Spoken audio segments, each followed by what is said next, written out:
Thank you so much, honorable members. We shall now have an opportunity for silent prayers and meditation. Thank you so much.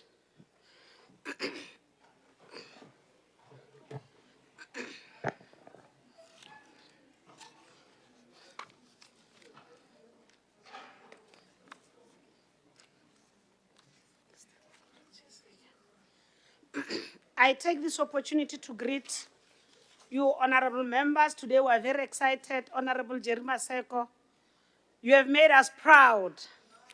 I think the song, Honorable Max, made wonders for us.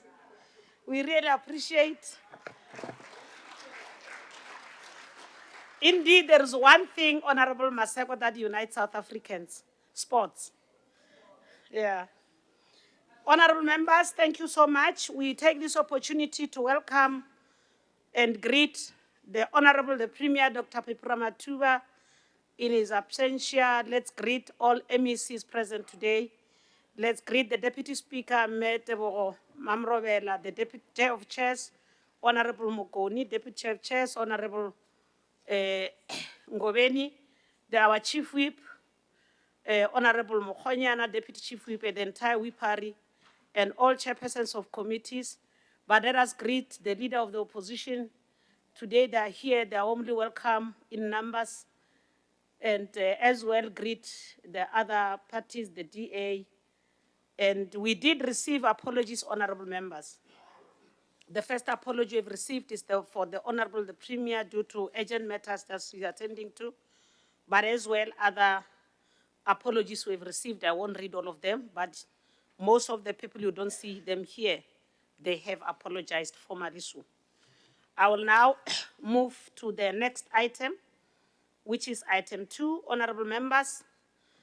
As reported in the last sitting, Programming Committee has resolved to defer item 2 on the order paper, which is motions without notice, Rule 145, notice of motions, Rule 146, statements by members, Rule 199, and executive statements, Rule 200. We'll now proceed directly and postpone that to the next ensuing sessions. We'll now proceed directly to item 6 of the order paper, which is the tabling of committee reports and other papers. 6.1, tabling of 25-26. Before I go there, I haven't greeted our guests. Let me greet our guests, the HODs. I can see they're here, the guests in the gallery, and our guests that always follow us on the social media.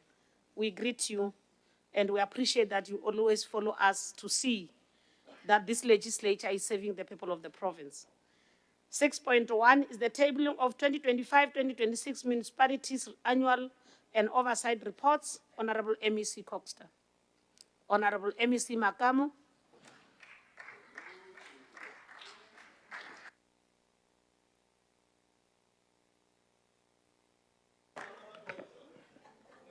Thanks very much, Honorable Speaker.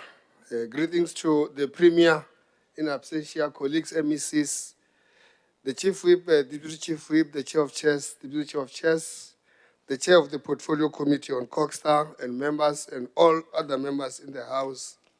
Honorable Speaker, in terms of Section 132, subsection 1 of the Municipal Finance Management Act, provides that the municipalities must submit their annual and oversight reports to the relevant provincial legislature.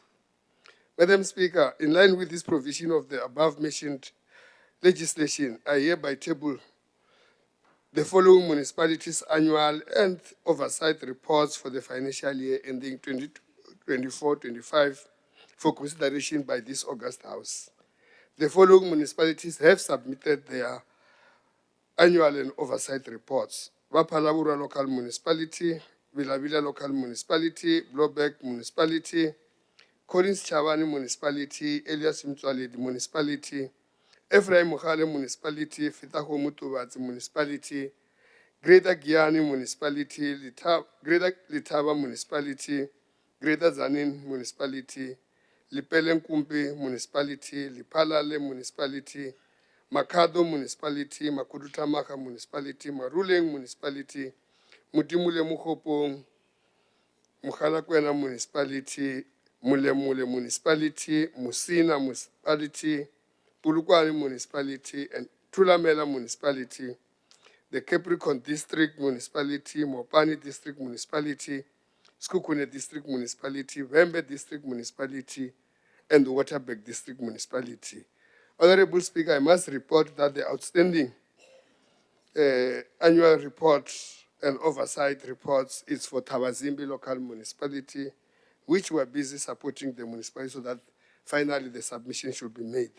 I therefore thank you, Honorable Speaker, for the submission we are making. Thanks very much. Ikensesnene MEC Makamu, the 2025-26 Municipalities Annual and Oversight Reports are referred to the Portfolio Committee on Coxstar for consideration and report back to the House. 6.2, tabling of the Financial and Fiscal Commission 2027-2028 Annual Submission of the Division of Revenue, Honorable MEC for Provincial Treasury, Honorable Mawai.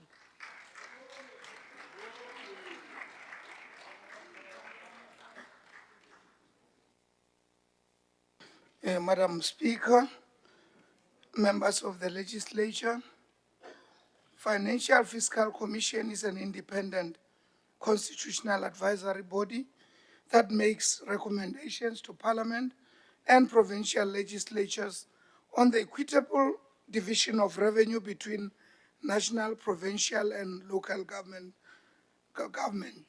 It also advises on overarching financial and fiscal matters. It is in this context, Madam Speaker, that on behalf of the Financial and Fiscal Commission and in compliance with Section 220, subsection 1 of the Constitution of the Republic of South Africa, 1996, and Section 9, subsection 1 of the Intergovernmental Fiscal Relations Act, 1997, Act number 97 of 1997, as amended, I hereby table the Financial and Fiscal Commission's recommendation for the division of revenue for the 2027-2028 fiscal year for consideration by this Honorable House. I thank you, Honorable Speaker. Thank you so much, Honorable Mawai. We really appreciate the 2027-2028 Financial and Fiscal Commission Annual Submission of the Division of Revenue is referred to the Portfolio Committee on Provincial Treasury for consideration and report back to the House. Thank you so much. We now move directly to orders of the day. 7.1, second reading debate, approval of budget votes, and schedule of the Limpopo Appropriation Bill 2026 BO 2 2026. 7.1.1, consideration and adoption of the following report of the Portfolio Committee on Public Administration, Committee Chairperson, Honorable Pokan.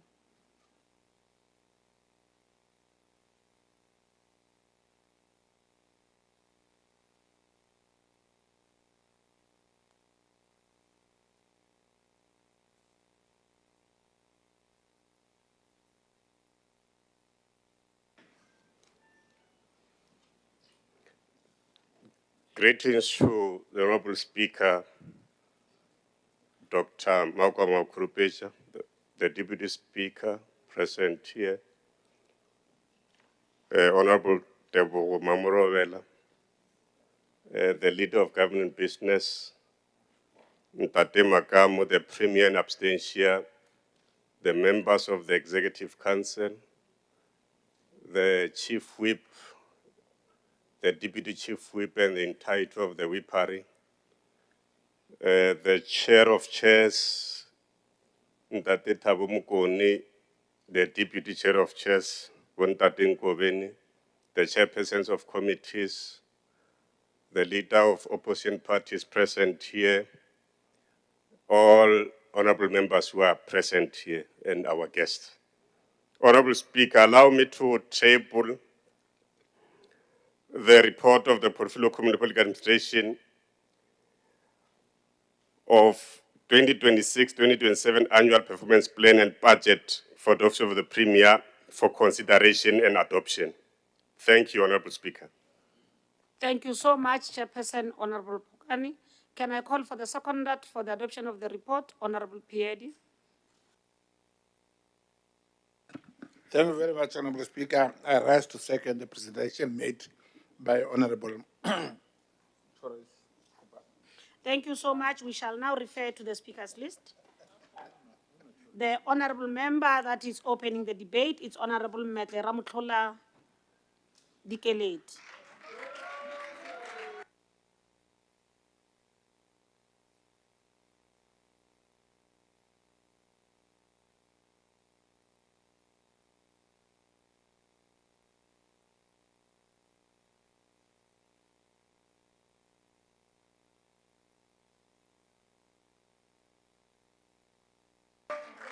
Honorable Metle Ramutlola, you have got 10 minutes. Your 10 minutes starts now.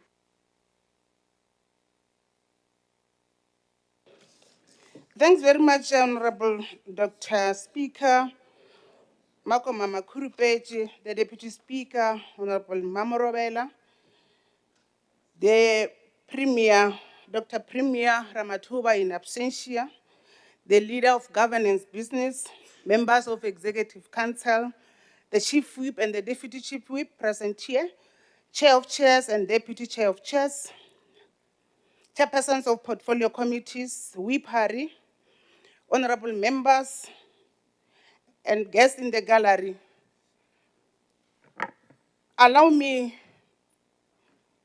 Dr. Speaker, to take this opportunity and also we congratulate Bafana for their achievement.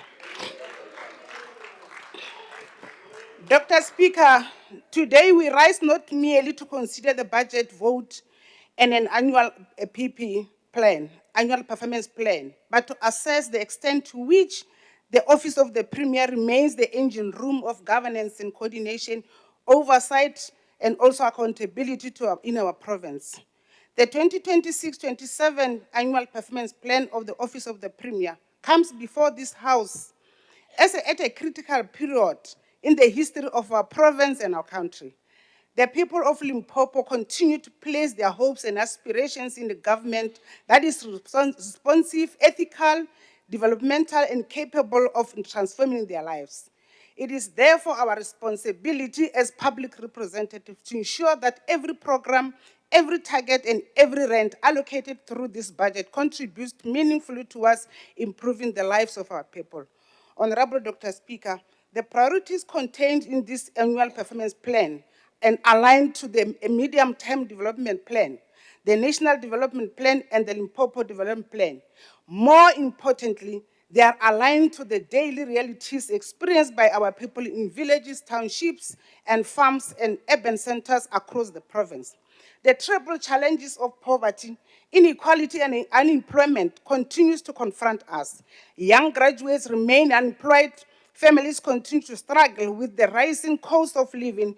Communities still demand better roads, reliable water supply, improved healthcare services, and sustainable economic opportunities. And in confronting these challenges, the Office of the Premier occupies a strategic position. It is responsible for ensuring that government functions as one of the coherent system. It is expected to drive implementation, monitor performance, coordinate service delivery, and ensure accountability throughout the provincial administration. Honorable Dr. Speaker, when we reflect on the work of the Office of the Premier during the previous financial year, we must acknowledge the visible leadership provided by our Premier, Dr. Popira Matuba. The Premier has not confined herself to boardrooms and offices. She has constantly taken government to the people through numerous service delivery monitoring visits, community engagement, stakeholders consultation, and oversight programs. She has demonstrated a hands-on approach to governance. Honorable Dr. Speaker, the people of Limpopo have witnessed the Premier engaging directly with communities, experiencing water shortages, visiting healthcare facilities, inspecting infrastructure projects, interacting with young people, and supporting initiatives aimed at the economic growth and job creation.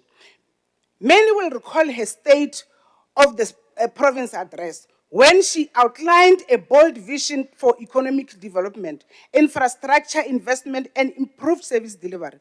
That vision has subsequently been reinforced through continuous engagement with communities, investors, traditional leadership, business formation, and organized civil society. We have seen the Premier leading provincial efforts to attract investment, support emerging farmers, promote tourism, and strengthen partnerships that create employment opportunities for our people. We have seen her opening the Provincial Agri-Expo, where she championed agricultural development and as a catalyst for economic growth and food security. We have seen her engage the media and the public following the State of the Province address, demonstrating government's commitment to transparency and accountability. And we have seen her participating in Freedom Day celebration, reminding our people that democracy must translate into tangible improvement in the quality of life of every citizen.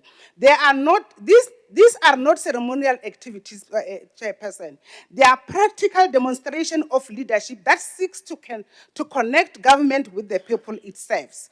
Honorable Dr. Speaker, one of the significant achievements of the provincial administration has been the continued improvement in government and financial management.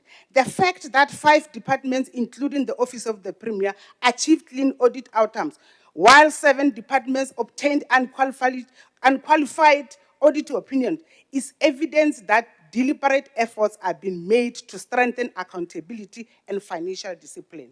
These achievements must not be underestimated. Clean government is not an end of itself. It is a foundation for effective service delivery. Every cent lost through a wasteful expenditure, corruption, or poor maladministration is a cent taken away from the poor, the unemployed and vulnerable communities. The Office of the Premier, therefore, deserves recognition for the role it continues to play in promoting sound governance. Strengthening, a round of applause. We must give credit where it's due. And as the Portfolio Committee, we welcome the strategic priorities outlined in 2026-2027 Annual Performance Plan. We particularly support efforts aimed at strengthening oversight and accountability across departments. We support initiatives aimed at improving coordination of government programs to eliminate duplication and maximize impact. We support intervention focused on building a capable, professional, and ethical public service. We support efforts to strengthen monitoring and evaluation system to ensure that government programs produce measurable outcomes. Honorable Dr. Speaker, we support the continued digital transformation of government services to improve efficiency and responsiveness and accessibility. These interventions are essential if we are to build a modern state that is capable of responding effectively to the needs of our people. However, Honorable Dr. Speaker, while acknowledging the progress, we must also confront the challenges that remain. The greatest challenge facing government is not necessarily planning, the challenge of implementation. Across government, there are instances where well-crafted plans fail to achieve desired outcomes because projects are delayed, procurement processes take too long, critical vacancies remain unfilled, and consequences management is inconsistently applied. Our people do not measure our government by plans and strategies. They measure government by results. The community waiting for water wants water flowing from their tap. A young graduate wants an opportunity to work and contribute to the economy. A patient wants quality health care. A learner wants a safe and conducive learning environment. And a business owner wants infrastructure that supports economic activity. And these expectations require implementation, agency, and accountability. And the Office of the Premier must therefore continue strengthening its oversight role to ensure that departments deliver on their commitment. Departments that consistently underperform must be identified early and assisted where necessary.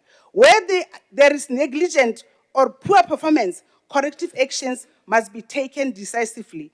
Honorable Dr. Speaker, young youth unemployment remains one of the defining challenges of our generation. The future prosperity of Limpopo depends on our ability to create opportunities for young people. Government must ensure supporting entrepreneurship skills development and digital innovation and labor-intensive programs that create sustainable employment. Equally important is the need to empower women, people with disabilities, and historically marginalized communities. Economic inclusion also must remain central on our development agenda. Honorable Dr. Speaker, public confidence in government is built through transparency, accountability, and ethical leadership. The Office of the Premier must continue leading the fight against corruption and maladministration. And the people of Limpopo deserve a government that spends public resources wisely, act with integrity, and deliver services effectively. And as public representatives, we have a collective responsibility to protect public resources and ensure that government remains accountable to the people. Every budget approved by this legislature carries the hopes and aspirations of millions of Limpopo residents. Every target contained in this APP represents the promise made our people. Every program implemented must bring it closer to the society envisioned in our Constitution and National Development Plan. Honorable Dr. Speaker, the Portfolio Committee on Public Administration is satisfied that 2026-2027 annual performance plan budget vote for the Office of the Premier provide a sound framework for strengthening governance, improving accountability, and advancing the developmental agenda of our province. Accordingly, the Portfolio Committee support the budget vote and the annual performance plan of the Office of the Premier. As we approach the end of our term, we are in the middle of the end of our term. We must remain focused on consolidating the gains we have made, accelerating service delivery, and ensuring that no community is left behind. Today, together, let us continue building a capable and ethical development state that responds to the needs of our people and advance the vision of Limpopo province. The Portfolio Committee on Public Administration has considered and adopted the 2027 annual plan. Honorable Speaker, I therefore submit that this report to the House for consideration and adoption. Thank you so very much. Thank you so much. We really appreciate. I was not informed from the EFF who's coming to present. Okay. We shall now proceed to Honorable Wilson.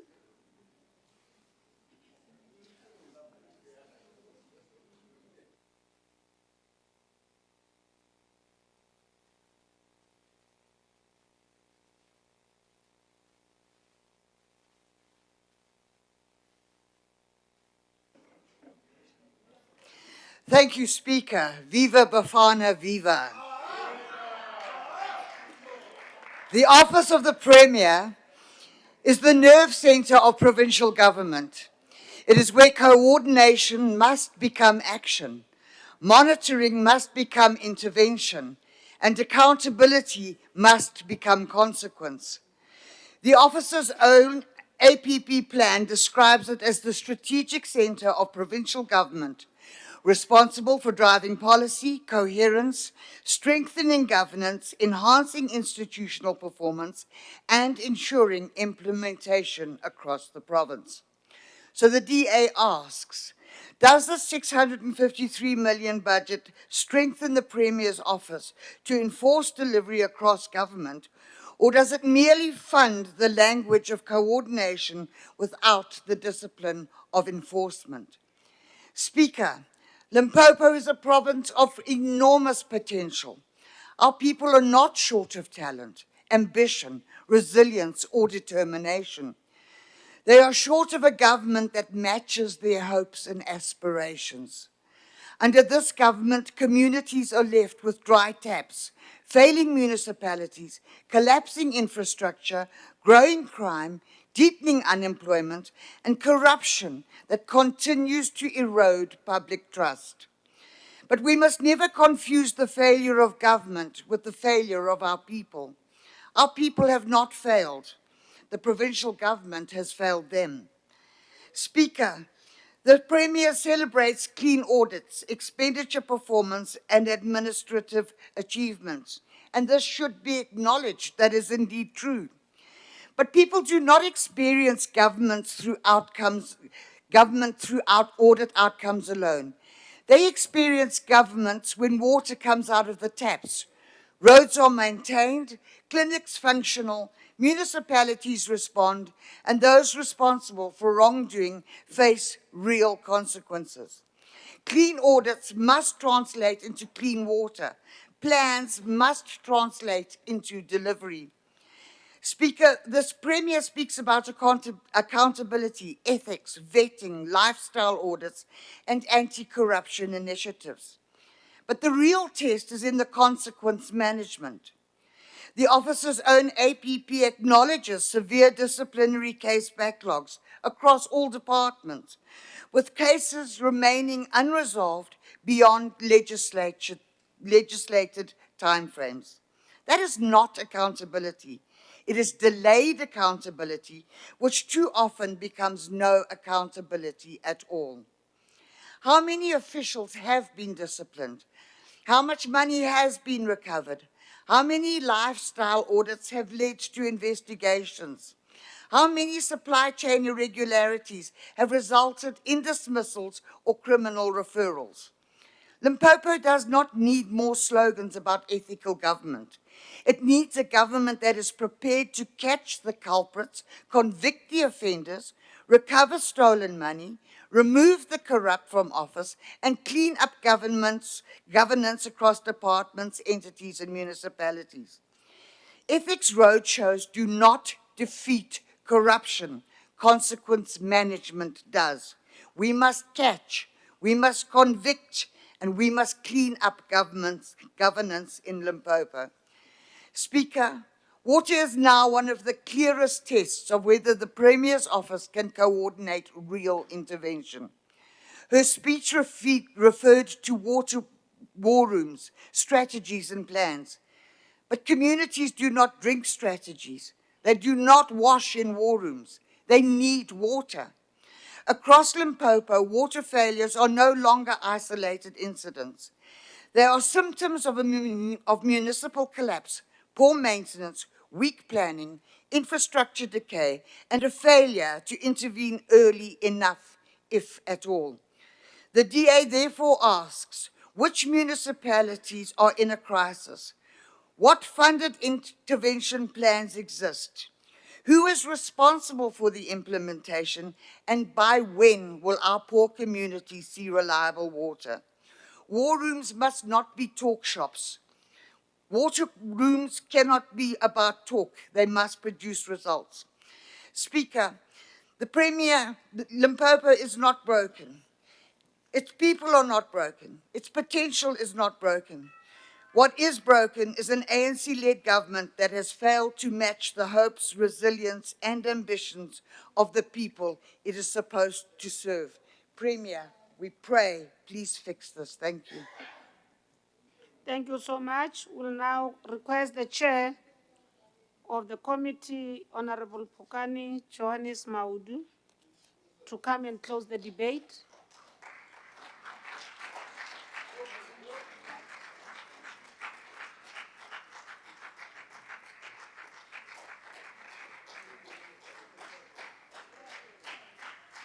You are 10 minutes. Honorable Pukani starts now. Honorable Speaker, Tamishi,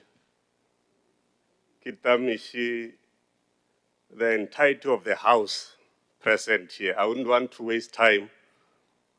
Ka taba ya ditumedišo. Ke fetše ke palela ko bolela tše ke jago gore bolela fa. Honorable Speaker, ke mongwe wa bao ba ileng ba leka go thetša polelo e filweng ke MEC Maseko Maloba fa gore re tsoge re bogele Bafana Bafana ge e bapala, but ke paletšwe.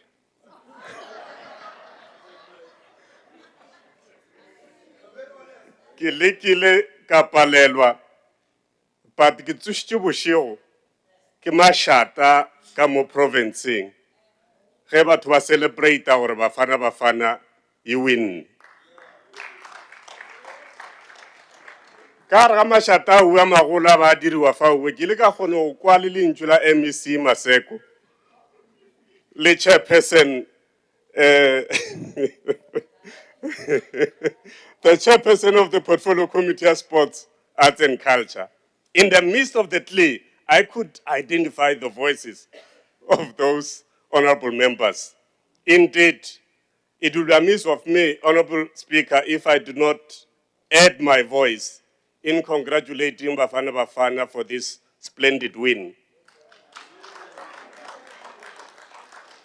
It represented us well, and we hope it will be able to move forward. Ya tšwela pele ya re emela gabotse. Honorable Speaker, the Office of the Premier serves as a strategic center of the provincial government. It is entrusted with coordinating government programs, monitoring department performance, promoting ethical governance, strengthening intergovernmental relations, and ensuring that the vision of the Limpopo Development Plan 2025 to 2030 is translated into tangible improvements in the lives of the people.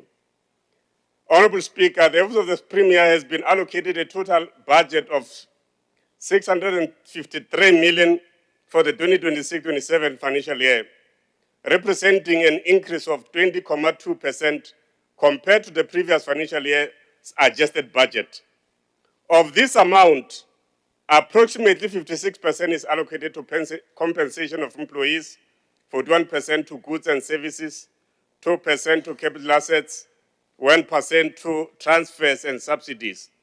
Furthermore, 190.7 million has been earmarked for priority projects, including digital transformation, electronic content management, digital signatures, ICT infrastructure upgrades, and shared government services.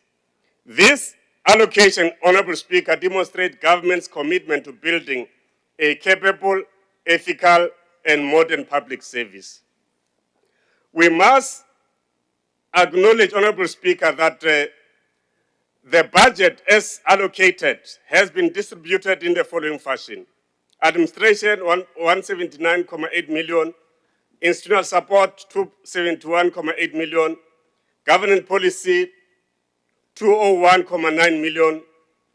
The office reported progress in implementing the Limpopo Development Plan priorities, including improvements in economic growth, job creation, tourism, infrastructure development, education outcomes, health, service delivery.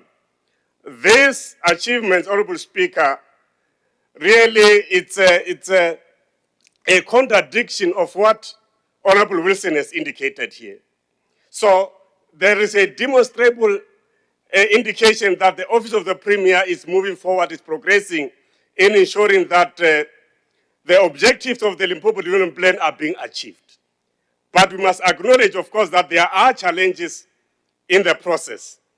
However, there are challenges, Honorable Speaker, regarding unemployment, vacancy rates, gender-based violence, audit outcomes, water security, flood disaster recovery, procurement opportunity for persons with disabilities, and implementation of catalytic economic projects. Honorable Speaker, we must acknowledge that there is progress with regard to the Mercado Musina economic zone. There is progress with regard to this catalytic economic project in the province. So this is a clear indication that the Office of the Premier has turned the tables, and there is progress that every one of us can be able to see. Honorable Speaker, the priorities as captured for Limpopo are essential to achieve sustainable economic growth, improve service delivery, and restore public confidence in government institutions. The budget of the Office of the Premier must first and foremost support effective coordination and oversight, the ANC-led provincial government does not suffer from a shortage of leadership. We can indeed indicate that we got leadership in the province, and they've demonstrated beyond doubt that they've got the capacity to lead the province to greener pastures. Honorable Speaker, a significant portion of the budget of the Premier must strengthen monitoring and evaluation systems on 3 accounts, amongst others. Firstly, the Premier's office must have the capacity to track the performance of departments in real time, identify blockages early, and intervene before failure becomes routine. Oversight must not be ceremonial, it must be active, data-driven, and consequence-based. We can safely say as the committee that we have seen improvements with regard to the oversight displayed by the Office of the Premier, with regard to the improvements of water delivery in the province. There has been a lot of challenges, of course, with the issues of water, but there is that demonstrable evidence that there is progress with regard to that. The same issues that Honorable Wilson has indicated here with regard to the war rooms have contributed so much to the improvements that we have seen in the province. Secondly, Honorable Speaker, the Office of the Premier must be seen to be leading from the front with regard to the issue of dealing with wasteful expenditure, irregular procurement, and weak consequence management. It must ensure that the department do not explain failure, but correct it. Accountability delayed is accountability denied. Honorable Speaker, we must indicate that planning alone is not enough. Our communities judge government not by the quality of its plans, but by the quality of services they receive. Every budget allocation must therefore translate into functioning schools, accessible healthcare, reliable infrastructure, employment opportunities, and efficient public services. And that we can attest, Honorable Speaker, that there is progress with regard to that. We have seen a lot of the achievements of the matric students. We have seen the entirety of the province being in dust because of the road infrastructure that are being graded. We have seen a lot of things happening. So we must indicate, Honorable Speaker, that as the committee we are also encouraged by the fact that the MEC of Cox has intervened with regard to the municipality of Tabazimbi. It can be correct that in the midst of the peace that we have in the province, there is instability in one municipality. We applaud the intervention as made, and we believe that this intervention will obviously bring the necessary results that we so much wish for. Our people expect services, and the people of Tabazimbi also expect the same services that the entire of the province expect. In conclusion, Honorable Speaker, I must indicate that we unequivocally support the 2026-27 budget vote for the Office of the Premier, while calling for disciplined implementation, measurable outcomes, and stronger accountability across all provincial departments and municipalities.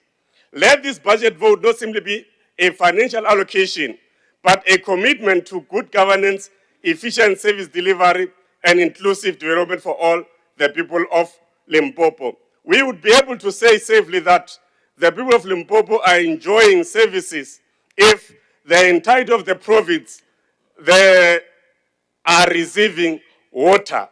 That in itself, Honorable Speaker, like we indicated that there are improvements with regard to that, will clearly indicate that the seriousness of the Office of the Premier in ensuring that they deal with all service delivery backlogs in the province. Honorable Speaker, allow me to request this House, on behalf of the Portfolio Committee on Public Administration, to consider and adopt the 2026-27 APP and budget vote. I thank you, Honorable Speaker.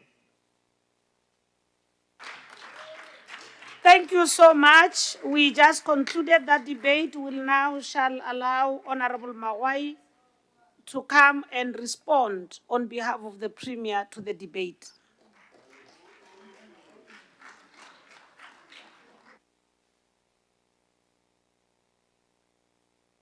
Thank you, Madam Speaker, honorable members, all colleagues, including the Director General.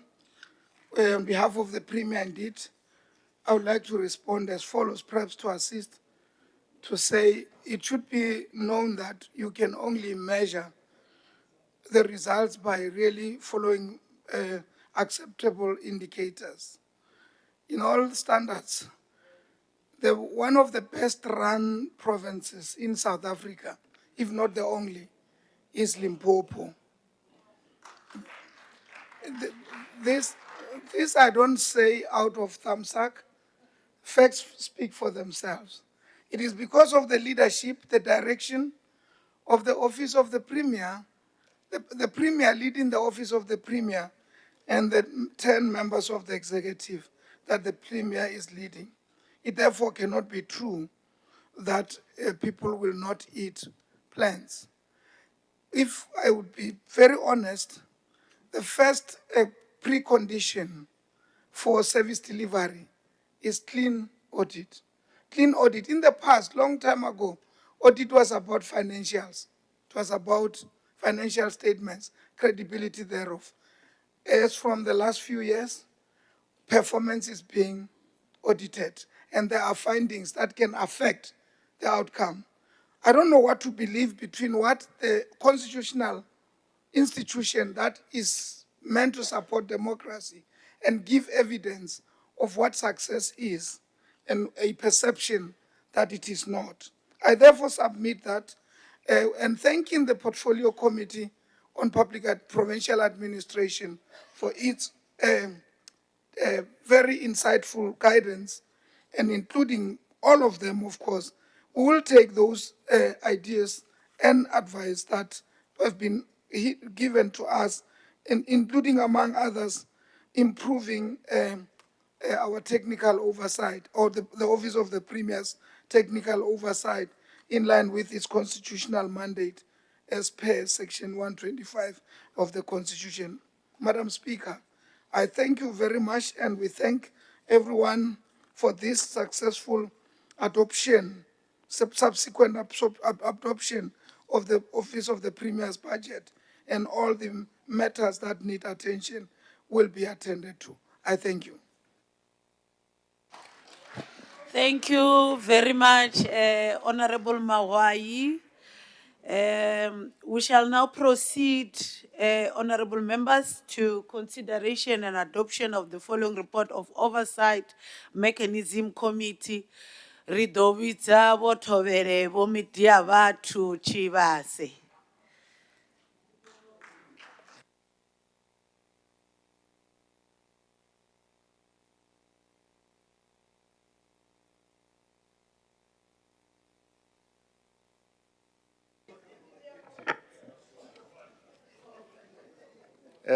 Locha. The Machero.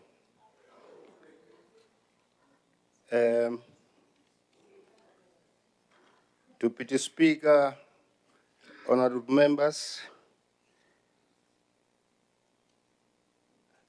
the Premier in absentia, Executive Council, Chair of Chairs and the Deputy, the Chief Whip and the Deputy Chief Whip, and honorable members, allow me to table the report of 2026-2027 Annual Performance Plan and Budget for the Limpopo Legislature. Thank you very much. Roribua votovere. We shall now call for the seconder.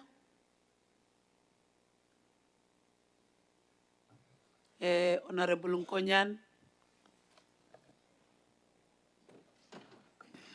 Thanks very much, Honorable Deputy Speaker. We start by congratulating Bafana as usual. The luck that they've brought to the House, I see members on my right here are all here because of Bafana. I therefore second the move by the Honorable Chair. Thanks, Deputy Speaker. Thank you very much, Honorable Nkonyan. Yeah, no. I'm also happy that our members are all here. Yes. We shall now proceed, honorable members. We shall now call upon Honorable Metle Ramotlola to open the debate.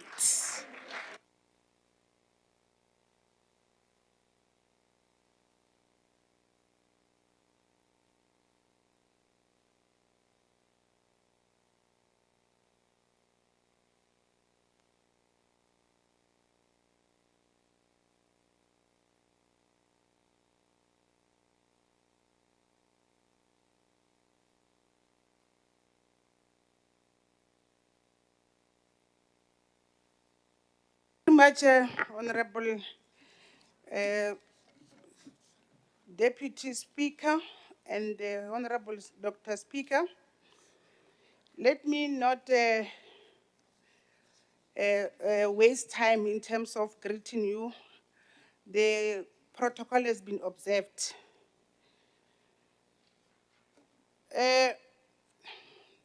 Deputy Chairperson, Deputy Speaker, the annual performance plan and budget debate of the legislature coincides with the 50th and commemoration of the 1976 Soweto student uprising. It is therefore befitting that we pay tribute to the courageous young women, men and women who took it upon themselves to say enough is enough to Bantu education and the systematic oppression of Black people in our country. And the heroic struggles waged by that generation 50 years ago changed the course of South African politics, history, and became one of the defining moments in our long journey towards freedom and democracy.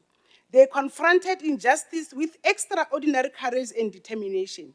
They rejected a system that sought to limit their potential and deny them opportunities.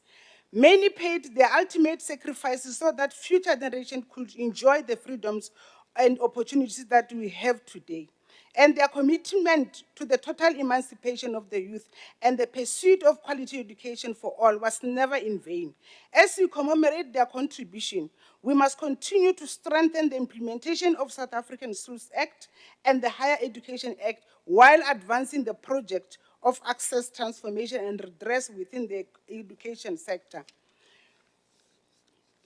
Honorable Deputy Speaker, the struggles of 1976 was not only about education, it was fundamentally about human dignity, equality, and the right of every South African child to realize their full potential. The democratic government led by the African National Congress has over the past 32 years made significant progress in expanding access to education, healthcare, housing, and social protection, and other basic services. While challenges remain, we should never lose sight of the progress that has been achieved through democratic governance. Millions of young South Africans who would otherwise have been excluded from the education, economic opportunities are today beneficiaries of policies designed to empower and uplift them. Today, our children have access to student financial aid and made possible through this intervention of the democratic government. Although more still need to be done, the expansion of student financial aid to include missing a middle, which saw more than 1 million applications approved, represent a significant intervention aimed at addressing financial exclusion of higher education. Addressing the 50th commemoration of 1976 Soweto uprising, His Excellency President Matamela Ramaphosa reminded us that while the youth of 1976 fought exclusion from the classroom, the youth of today must confront unemployment, poverty, and equality. And the President's messages remain relevant even today because it speaks directly to challenges that we are facing as our country today. Until we successfully address unemployment, poverty, and inequality, particularly amongst the young people, our work as elders remains unfinished. Madam Speaker, the strides have indeed been made during the 32 years of democratic government. Many surviving leaders of the 1976 generation will attest to the fact that despite the challenges that remain, the future of young people are far brighter than it was during apartheid system.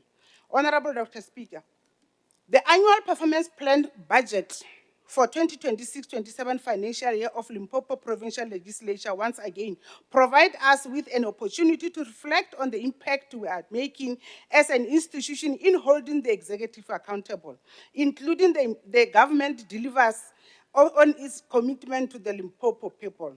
The legislature occupies a unique position with our constitutional democracy. It is through this institution that laws are made, public participation is facilitated, and oversight to the executive is exercised. And the effectiveness of this institution, therefore, has the direct bearing on the quality of governance and service delivery. We are pleased as the committee to note that all 5 performance areas of the legislature have been retained.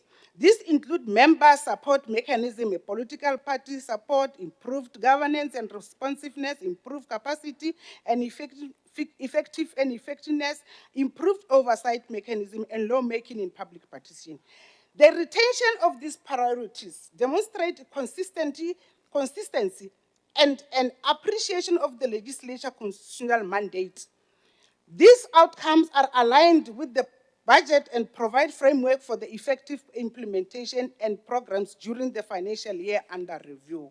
The committee is, however, concerned that the institution has not disclosed the contribution of the budget according to economic classification, and this omission limits the committee's ability to exercise effective financial oversight over legislature budget, and the information relating to compensation employees, goods and services, transfer and subsidies, as well as capital expenditure, remains critical in this House, is to fully participate how public resources will be allocated and utilized during the financial year. The full disclosure of financial information is not merely a compliance requirement, it is a fundamental principle of transparency, accountability, and good governance. And public funds belong to the people of Limpopo. And every rand appropriated by this House must be accounted for. Honorable Deputy Speaker, on governance and leadership, committee notes with concern a decrease in the budget allocation compared to the previous financial year. The committee is concerned that the reduction may impact the institution's capacity to effectively carry out its mandate. This challenge has contributed to the delays of the tabling of committee reports before this House.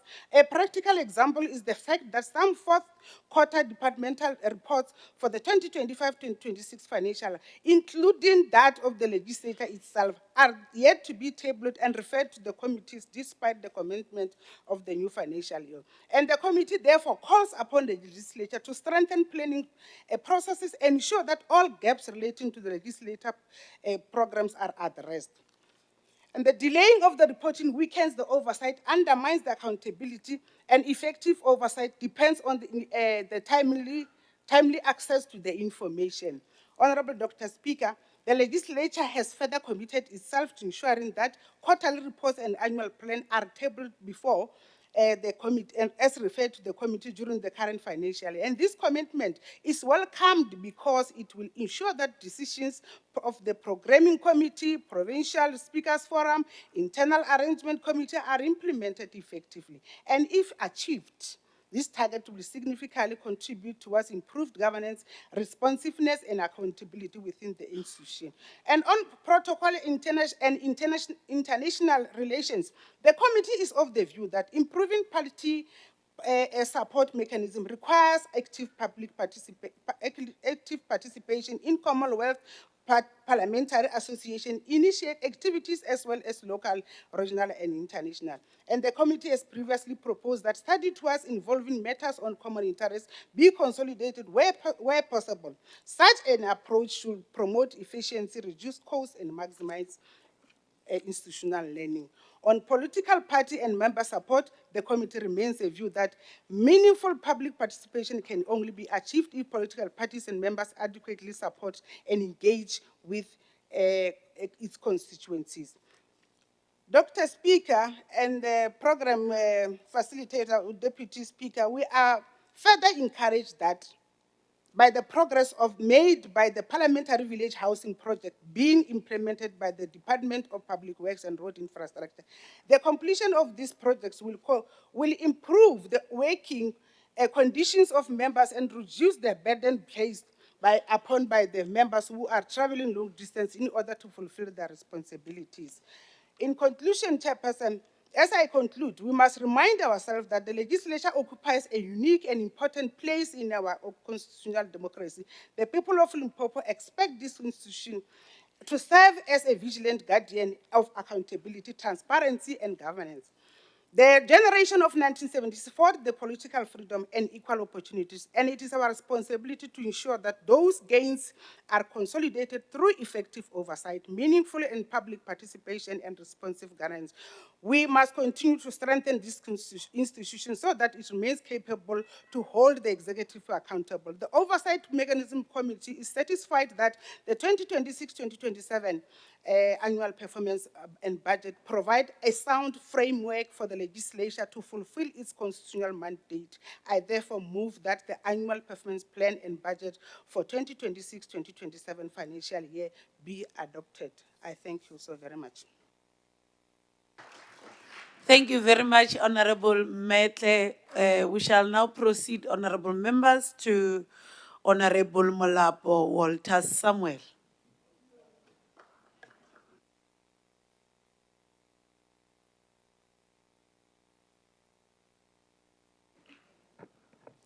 Thanks, Honorable Deputy Speaker. Greetings to our Speaker, Dr. Makrupet, the leader of the official opposition in his absentia, members of this House, and the people of Limpopo. Allow me, Honorable Deputy Speaker, to congratulate Bafana Bafana and wish it the best as they progress. Honorable Speaker, as we were preparing for this debate today, we were shocked and dismayed by your media statement yesterday of asking Dr. Timothy Make, the Secretary of the Legislature, as to why he shouldn't be suspended. As the economic freedom fighters, we have noted a mountain of evidence in the media with nothing to the contrary on why you should suspend him.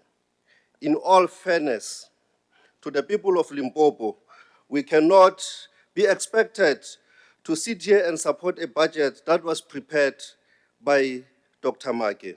The economic freedom fighters cannot support a budget which is structured to perpetuate corruption, maladministration, and bad governance. However, the EFF welcomes the intention to suspend the Secretary of the Legislature. Dr. Make has proved over time to be a notorious, arrogant, corrupt, and power-mongerer. While he came in with a narrative that others are corrupt, which we may not dispute, he came out to be the worst. He has a record of corruption from the district of Mopani municipality, where he was appointed as the municipal manager. The Limpopo Legislature incurred 1.8 million in wasteful expenditure by repeatedly cancelling non-refundable Qatar Airways flight tickets. This happened because the Secretary of the Legislature demanded that his title be printed on his ticket. We suspect that someone may have written a thesis for him because people who obtained their PhDs properly through hard work will not behave the way he behaves. This must be a wake-up call to you, Honorable Speaker, and your colleagues in the executive. Because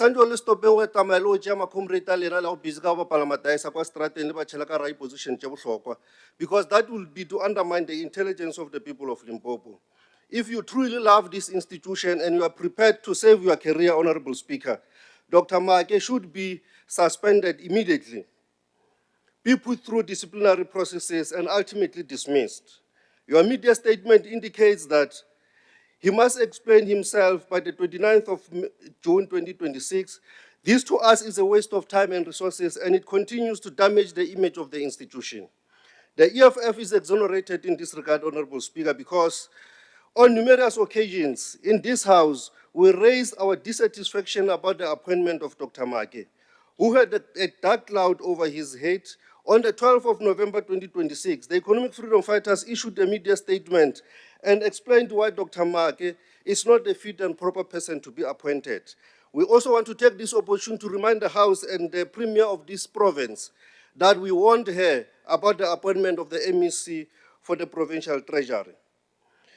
The way in which Dr. Make was appointed was wrong in the first place, and we must say that through his management and leadership style, it became clear because all what he was doing is characterized by arrogance, dictatorship, ego, and terror. Honorable Speaker, the Economic Freedom Fighters request that you make public the forensic investigation report, which found that the legislature lost over 136 million due to corruption.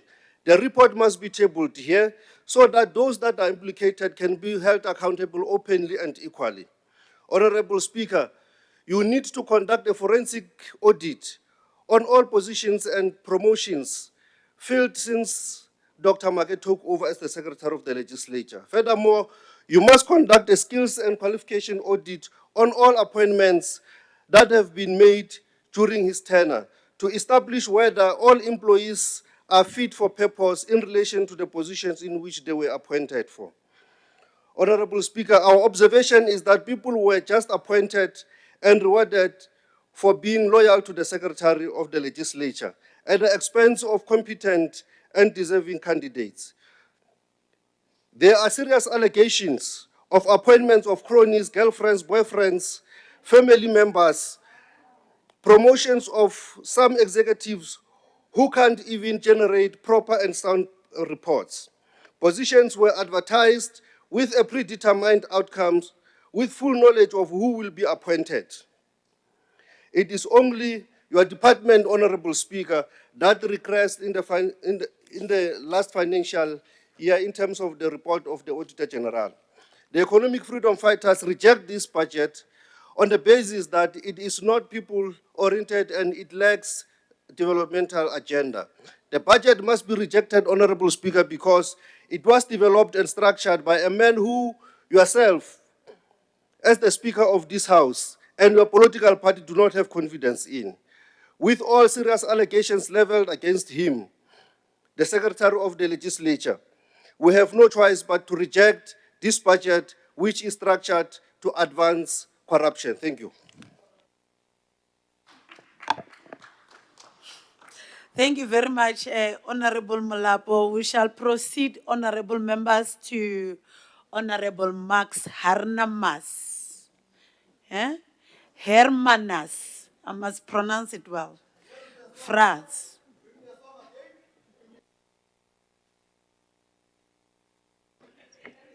Maybe we can try Shosha Loza today.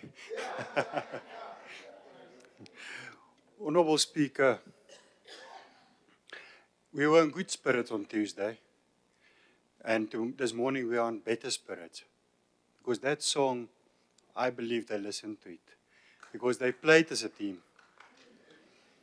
And it's unfortunate that there was some negativity with the media statement of the Speaker yesterday. But before I go there, when I look at the Speaker, and if she stands up, we can see her nicely. But she's a woman. She's a mother. She's a wife.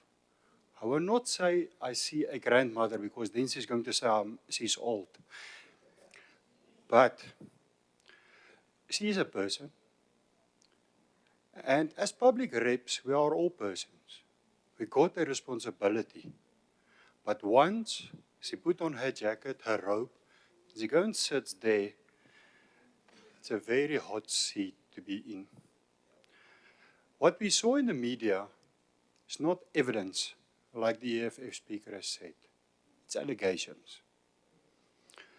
And although I agree 100% that there should be investigation, we should not judge without such an investigation. Although I believe, and you would have seen my media statements before, I've asked for an ad hoc committee to be appointed from the vehicle that was purchased for our speaker, which she said she doesn't have any, from the 1.8 million tickets, from these new allegations on the lawyer fees. It's all things that seriously undermines the integrity of this house. Now, a clever woman once said, we have an obligation as a legislature to ensure that we build an ethical, accountable, and more responsible administration, as well as to deal with corruption whenever it's rearing its ugly head to achieve the goals we have set ahead of us. That clever woman is not Makoma Grace Makurupeche that's sitting there. It is the Speaker of this House who said that. There's a difference between the human behind it and the title and the person who leads this House. And I agree with the Speaker. The call to ask Mr. Markey to respond as to why he should not be suspended is lawfully correct. That's the correct step. I can point finger and say it's a little too late, but at least the decision was made. But that's the one side of the coin. Unfortunately, Honourable Speaker, and I'm talking to you not as Grace Makurupeche, but as the Speaker of this House, you have been implicated in these allegations. And I still believe that it's prudent that an ad hoc committee be appointed to clear this House, including yourself, from all these allegations. We can not only point finger at Mr. Markey, while there's also fingers pointing at all of us, because we are the legislature. It's not only the Speaker, she's the chair. I'm not corrupt, and I'm sure you are also feeling the same. Let's get an ad hoc committee to clear this legislature of these allegations once and for all. The people out there wants us to hold the administration accountable. We are here for the annual performance plan and budget. I can't vote against the annual plan because I agree with the plan. The budget is also a plan. I can't vote against that. I agree with the plan. I agree with the budget. However, the people there wants to ensure that we follow this plan, that we follow this budget, that we do not spend it where it's not supposed to be spent. And therefore, Honourable Speaker, will it be unreasonable to ask you to call for an ad hoc committee to investigate these allegations once and for all, and we get accountability and responsibility, and show the public that we are serious in fighting corruption in this legislature. Thank you, Honourable Speaker. Thank you very much, Honorable Hermanas Franz Marx. They are laughing at me. I'm trying with this name. Honorable members who will practice. We shall now continue and riumbere muzurashidhuro wa committee votovere miti ya vatu chivase uri vade vavhare hei debate.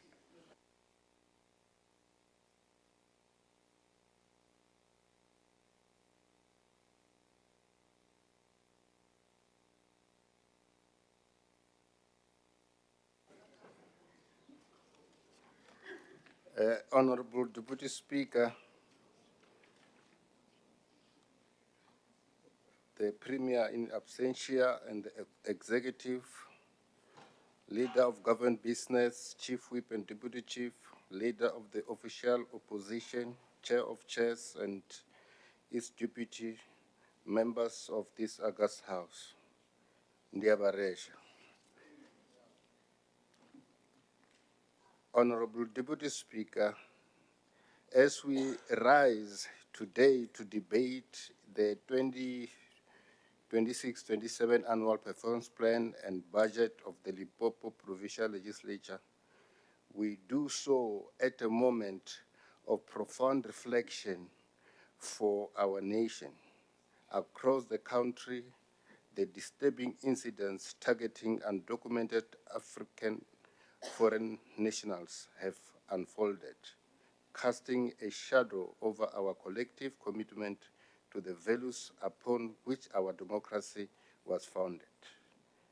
It is undeniable that South Africa has for many years faced challenges relating to porous borders and weaknesses within our immigration and border management system. These realities have placed significant pressure on communities and public services.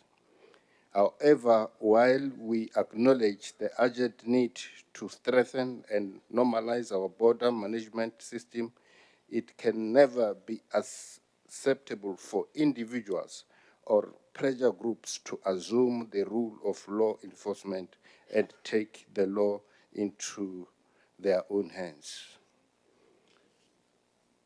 The concern of South Africans regarding crime, unemployment, and poverty are real, urgent, and widely felt across our nation. They are felt in every village, every township, every city, and every community across our province. Families are struggling to make ends meet. Young people are searching for opportunities that seem increasingly out of reach. Communities are demanding safety, dignity, and a better future. They are entitled to those demands, and we as leaders have a duty to respond. These realities demand honest engagement and decisive leadership. These challenges cannot be explained away by pointing fingers at foreign nationals. To do so would be to oversimplify a complex reality and to distract ourselves from the difficult work that lies ahead. The truth is that we are dealing with deep-rooted socioeconomic conditions shaped by historical inequality, persistent unemployment, and uneven access to opportunity. These are not challenges unique to South Africa. They are global in character, and whenever poverty and exclusion persist, social instability tends to follow. This is not a justification for inaction. It is a call for more intelligent, targeted, and sustainable solution. Madam Deputy Speaker, leadership is ultimately about responsibility. It is about confronting reality without distortion and restoring with solutions rather than slogans. As Brian Tracy has observed, I quote, "Leaders think and talk about solutions. Followers think and talk about problems." It is within that spirit that I call upon the leaders in this august House to rise above reactive narratives and to embrace the disciplined work of nation building. We must prioritize policies that drive inclusive economic growth, attract investment, and expand employment opportunities. We must strengthen education and skills development so that our young people are equipped for a changing economy. We must improve the efficiency and integrity of public service delivery and reinforce the capacity of state to prevent and to combat crime in a consistent and professional manner.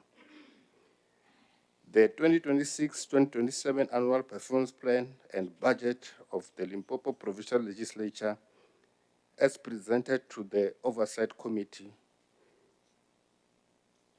Madam Speaker, reflects a clear and deliberate commitment to addressing the challenges and gaps identified in the previous financial year, gaps which ultimately resulted in the institution not attaining a clean audit opinion from the Auditor General of South Africa. It further demonstrates a focused intent to strengthen institutional performance, accountability, and compliance across all areas of operation. Notable all sub-programs under administration, together with their respective budget allocation, appear well aligned to support the streamlining of functions and the resolution of operational challenges experienced in the preceding financial year.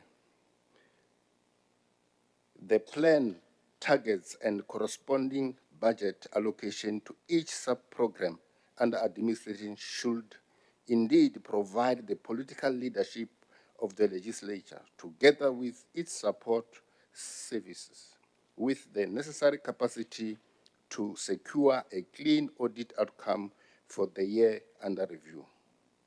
In this regard, the Office of the Secretary, working in close collaboration with the Office of the Speaker, carries a critical responsibility to ensure that all commitments are rigorously monitored on a continuous basis so as to guarantee a seamless delivery of the legislature constitutional mandate.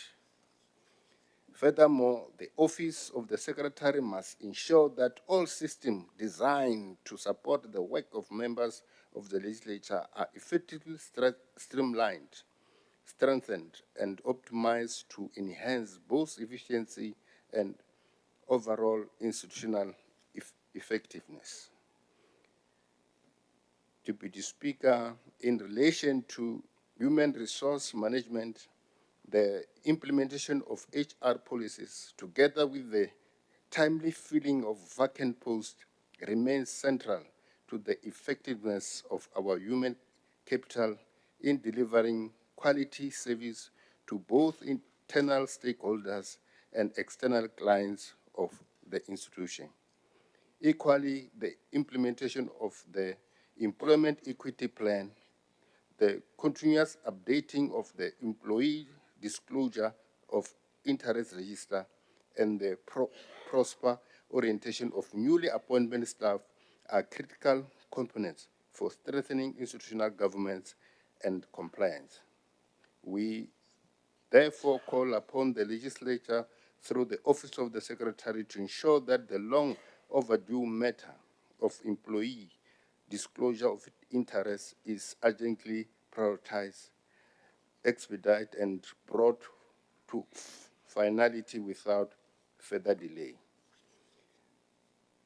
In doing so, we must at all costs avoid unnecessary tensions with organized labor and instead uphold the highest standard of administrative integrity, transparency, and leadership by example. Honorable Deputy Speaker, on legal and advisory service, the legislature must always ensure that we comply with laws and regulations, particularly regarding the work of committees and the administration of the institution.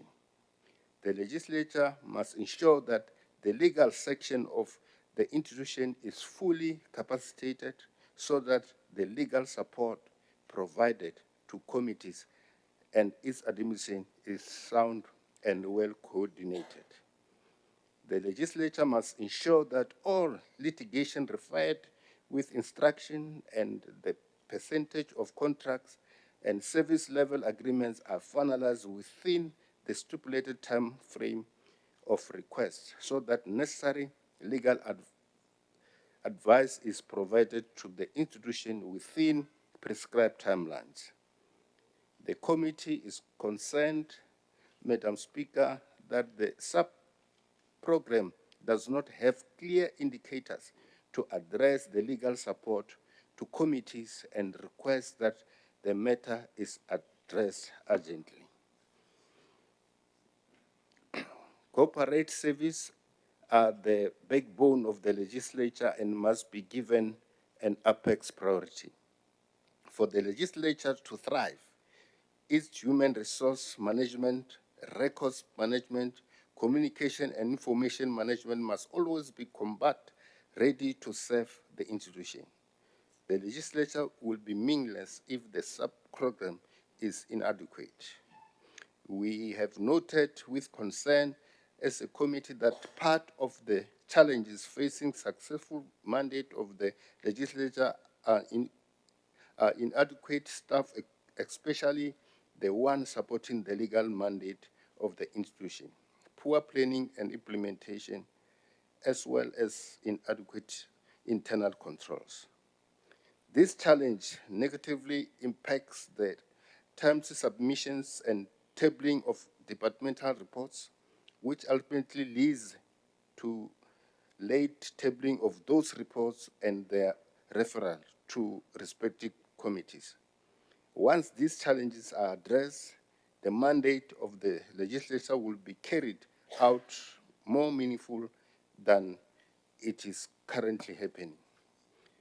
Review and expenditure management, it is meant to ensure that the institution can collect revenue and improve its financial viability and sustainability, while there is commitment to fully implement the targets.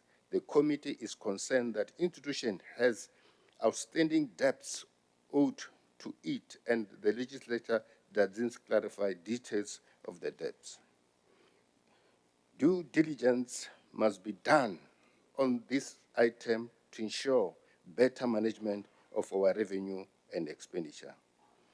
Security is a feature that the legislature must have in place, readily available to respond to any unforeseen threats and risks that might result in the failure of the institution to deliver on its mandate.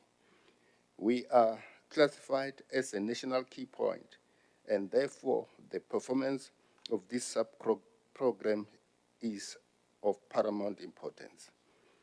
To ensure a risk-free environment, the institution must ensure that strategic risk register, fraud and corruption register, monitoring of decision taken by management committee, conducting of security assessment, subjecting designated employees to a vetting process, subjecting external service provider to a screening process before their appointment, and safely securing access points to the building must be implemented. The committee will oversee and monitor the implementation of this critical aspect of security constantly. Parliamentary service forms part of the... Votovere tina na kolomo mara chipinga chavo chacho nopera. Votovere vanga vapedzise. Okay, no, thank you very much. All right, don't worry. We must ensure that our library service are strengthened to equip our researcher with knowledge, requests to prepare quality research work of members of the provincial legislature. As Francis Bacon once said, knowledge is power. We encourage members of the provincial legislature to utilize the library service to enhance their knowledge of the environment they are operating in.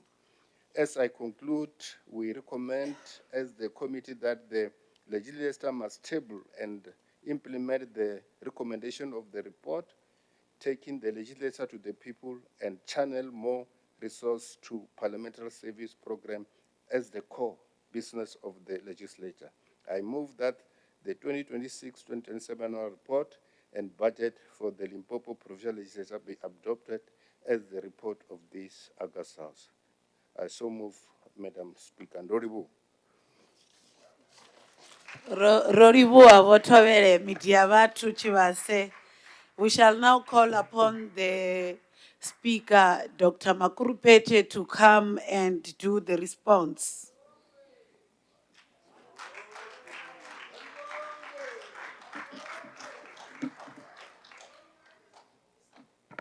Malibong. Thank you so much, Deputy Speaker, the Honorable the Premier of the province, Dr. Papira Matuba, in absentia, the Leader of Government Business, Honorable Makamu, and all MECs present here today. the Chair of Chairs, Deputy Chair of Chairs, Honorable Ngoveni, Chief Whip, Honorable Mkhonyana, the Deputy Chief Whip, Honorable Kanyane, Kanye Monama.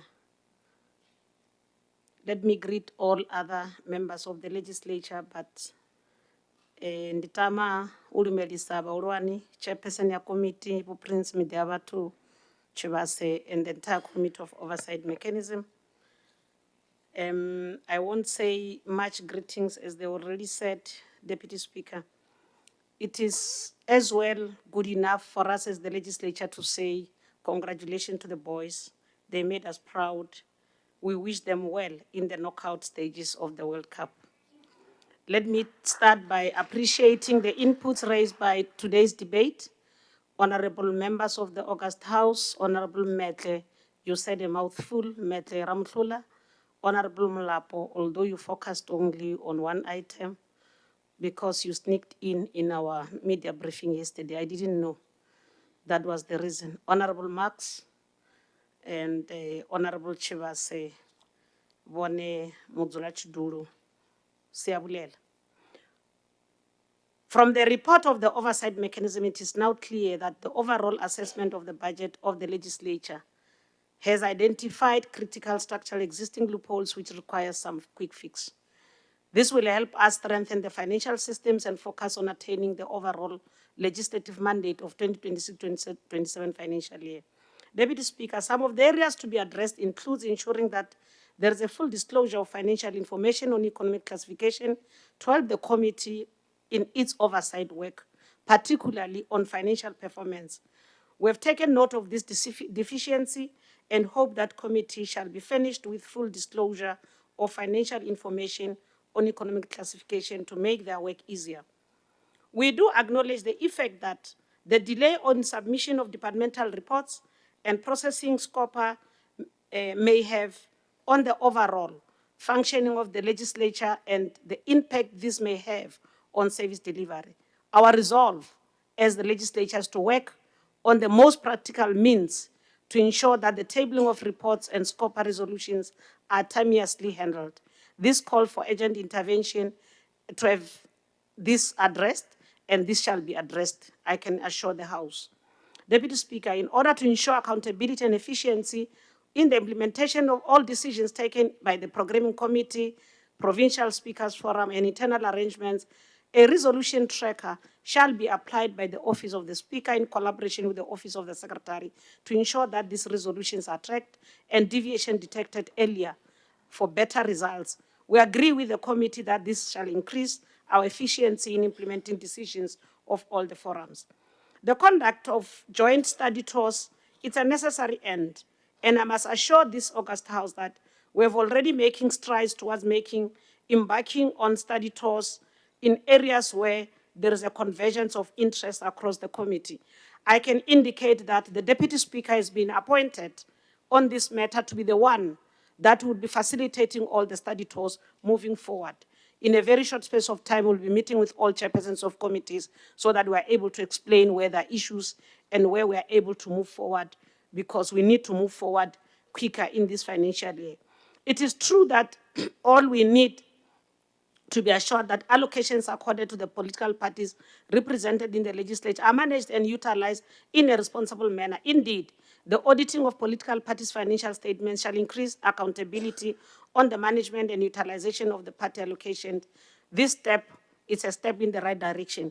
But what worries me is when the EFF said they don't support the budget. Does this mean that when we allocate budget to political parties, we must exclude them? They need to answer that question, because they have not adopted the budget. So I don't know where will they be getting the budget that should be allocated to them. Deputy Speaker, the legal advisory services in the legislature, it's a priority in this financial year. Already, we have seconded 2 additional legal practitioners to assist in the provision of legal support in the committees of the legislature. While we intend filling all vacancies that are there in this coming financial year, the hiring of legal practitioners in the legislature shall be prioritized. Shall enable the legislator to achieve attendance to litigation matters and meet particular timelines in its work. This August House must be assured that focus in this financial year is to capacitate committees and all legal items. And Chair, we have noted the disclosure of interest that is a priority. All HR matters we have raised, including issues of ensuring that the equity matter is addressed. Our commitment in this financial year has been the case in the past financial years to ensure that we attain all improved financial viability. This comes consistent monitoring overall expenditure, collect outstanding debt of the legislature, improve and our adherence to 30 days payment invoices. Our endeavor is to collect outstanding debt of the legislature through explanation of the details of the debt owed to the legislature. We will strive to ensure that what is owed to the legislature is recovered. I must also indicate that we are undertaking that it is in our interest that we wish to celebrate like other institutions when they celebrate here, that we must go back to our position of achieving clean audit. That is our wish. We're working hard toward that. Security management remains a key priority of the legislature in this financial year. We've already made strides toward ensuring that security measures are put in place to avoid risk the institution may vulnerable towards. Much work needs to be done. Deputy Speaker, as recommended by the report of the oversight mechanism, we will have failed our people should we not follow on the implementation of the recommendations of the report of taking legislature to the people. The processing of this report remains a priority and will ensure that tabling the legislature to the committees follow the implementation of these recommendations respectively, because all stakeholders are awaiting the implementation of those resolutions. In the words of former State President Thabo Mbeki, I quote, "Gloom and despondency have never defeated adversity. Trying times need courage and resilience. Our strength as people is not tested during the best of times, but during the difficult times." Close quote. Deputy Speaker, I must indicate that, indeed, we are working very hard to improve and ensure that there's good governance. We'll continue to deal with all system lapses that create difficulties for us. Like I said in my presentation of the budget speech, that indeed the outcome of the forensic investigation, where the legislature has lost 136 million, it's under implementation. There are DC processes that are continuing. Some matters, already criminal cases have been laid, and this matter will be followed up to the end. But indeed, there is a concern that has been raised in the public space where there are allegations, and you are aware that there's been series of news about the legislature and its secretary, and where the EFF is even talking about them. They raised the concern when he arrived in November. He never had time. All since he has arrived in November, there's been media issues. These issues are currently in the public domain. However, the Speaker and the Executive Authority of the Legislature, I regard this allegation in a very serious light, not because they are now in the public domain, but because they concern the public purse.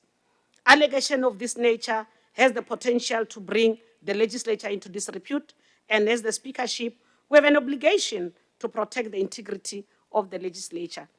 I want to bring to the attention of this august House that, to this end, I've taken a decision to afford the Secretary of the Legislature an opportunity to respond fully on the allegations reported either in the media or reported to my office, and show cause why should I not place him on precautionary suspension pending further investigation. The Secretary has so far been given until Monday, the 29th June, 2026 to respond for us to be able to take the matter forward. Whoever says you must suspend him with immediate effect, that will be legally flawed.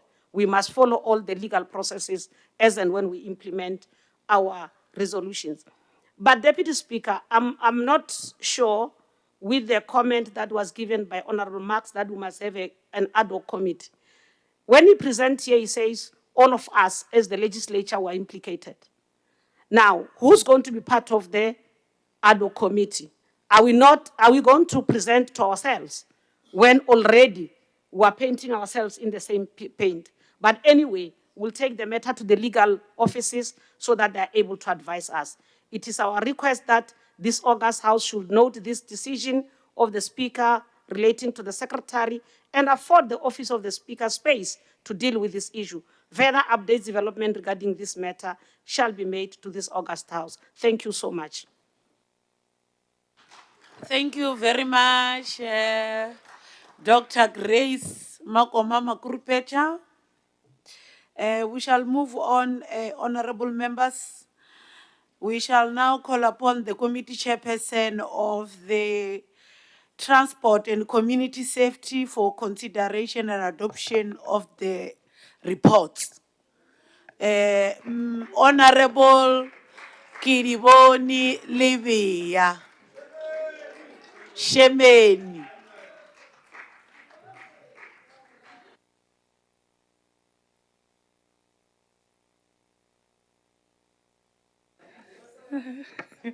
Very blessed morning to you, the Deputy Speaker in the August House.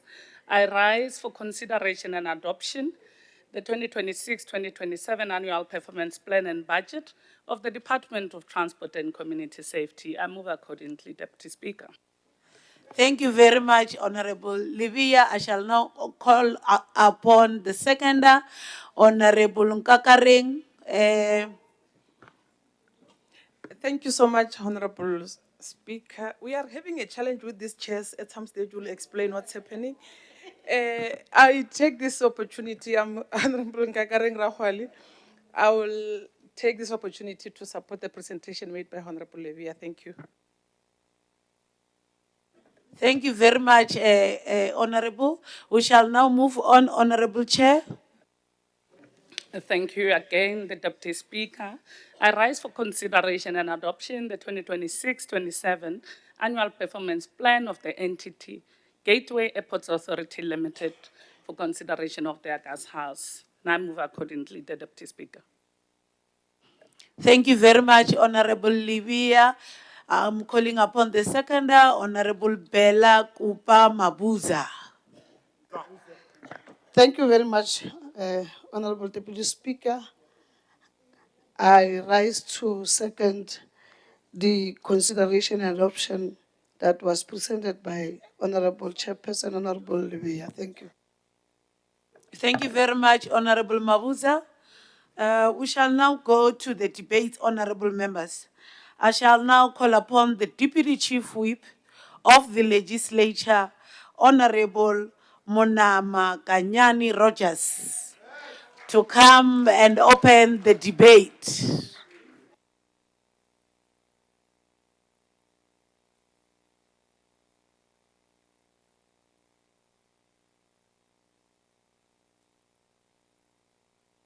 Thanks very much, Honorable Deputy Speaker of the House, Honorable Madam Speaker, Honorable Dr. Makoma Makurupeche, the Honorable Deputy or Acting Premier, and the Mawai,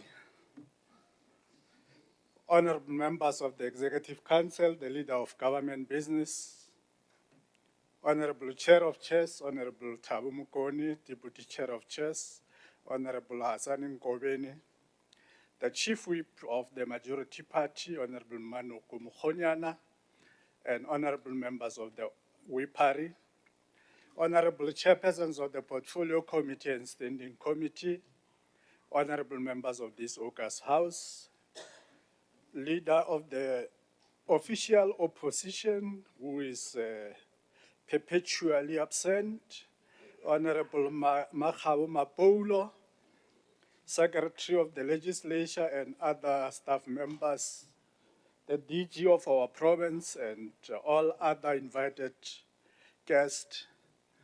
Honorable Deputy Speaker, I think we are gathered here under a very euphoric mood because of the giant leap by the national team, Bafana Bafana. And the performance of the Bafana Bafana reflect how the ANC is performing as the governing party in the country.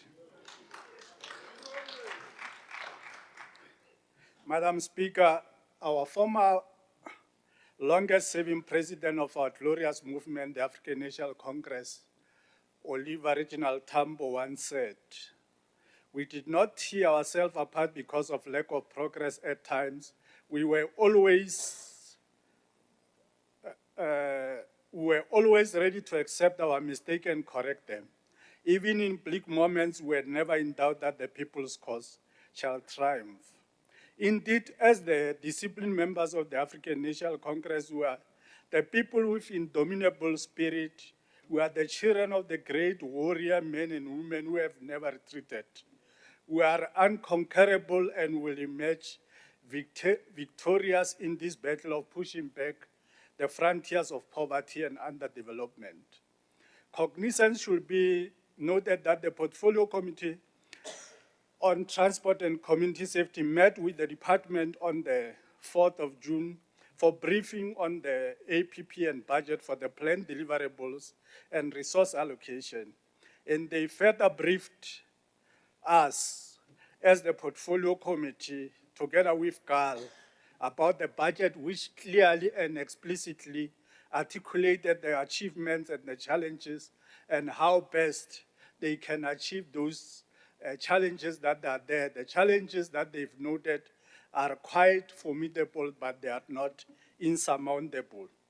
Madam Speaker, we are emphatic that the APP are not just expression of desired deliverables, but contracting documents with the respective portfolio committee. Hence, we are going to be more robust in our legislative capacity so that these budgets, they are more impactful in the livelihood of our people that we represent. Honorable Speaker, we have gathered here because we are noting the notable and remarkable improvement of the budget of the department, and also wanted to appreciate the judicious stewardship of the Honorable MSc, Mama Violet Mate, on the splendid work and stupendous performance that the department is showing. We are led in that department, and because all these plans that you put are able to ensure that funded as they are assisting us to transform the socioeconomic conditions of our people. And this is one of the departments that generate more revenue for the provincial fiscus, Honorable Magai. The department mainly focuses on key priorities like provision of safe, efficient, affordable, and accessible, reliable transport infrastructure and system throughout the province, and further ensure that the people of Limpopo participate in the activities that bring better economic conditions and facilitate trade and regional integration through effective transport system. The department provides bulk of its services in partnership with other departments. The department has been allocated, like I said, 3.1 billion rands, which is represent an increase of approximately 4.8% from the 3.0 billion which was allocated in 2025. The budget growth reflects ANC-led government's continued commitment to strengthen transport infrastructure, improving transport regulation and compliance, and enhancing road safety and supporting community safety initiatives across the province. As we quote William Shakespeare in his tragedy play Julius Caesar, that the fall, dear Brutus, is not in our stars, but in ourselves. We are underling. Gateway Airport authorities, a state-owned entity under Limpopo Transport as a shareholder to develop and operate and maintain airport infrastructure in the province, primarily at Polokwane International Airport and other aviation assets. GAL should reduce dependency on fiscus and ensure that it delivers on its 3D listed mandate. GAL should comply with the regulations of South African Civil Aviation Authority and to improve the services to attract more users and operators at the airport throughout the year. The entity has to explore various ways and means to attain the state of financial sustainability and to implement a formulated turnaround strategy for the entity to attain an optimal level of self-sustainability and become dominant player within the provincial aviation space. However, this entity, which has notorious and opprobrious in its failure to maintain aerodrome license requirement and is unable to provide a comprehensive marketing plan, including N1 billboard strategy. Honorable MEC, I think you know that they've been taking 2 years, unable to procure a mere billboard, which is a cause of concern. And as the portfolio committee, we are not happy. But also we are requesting the department to address the following pertinent issues that are confronting the sector, unlocking all the blockages of Toyando Intermodal Facility, for completing the facility to enhance commuter experience, promote local economic development, and support integrated transport system to develop a recent technology by law enforcement agency in compliance with applicable traffic laws regulations to avoid potential legal challenges and litigations. Department should also expedite feasibility study on the much anticipated high-speed rail services between Limpopo and Gauteng. As the shareholder, the department must ensure that they appoint a fully-fledged board of directors to exercise each fiduciary responsibility, but also to fill all the funded vacant positions and provide tools of trade for your traffic or law enforcement agencies that are there. Honorable Speaker, after a very meticulous consideration of the 2026-2027 financial year, the APP of the department, and together with CAL, the portfolio committee accept the reports and therefore duly recommend to this August House for consideration and adoption by this August House. I move accordingly. Thank you. Thank you very much, Honorable Deputy Chief Whip. We shall proceed, honorable members, to Honorable Baloyi Dunani. I don't see him in the house, and I've not seen any letter that is showing that someone will come in and stand in for him. So we're proceeding, honorable members. We shall now proceed to Honorable Helm Marie.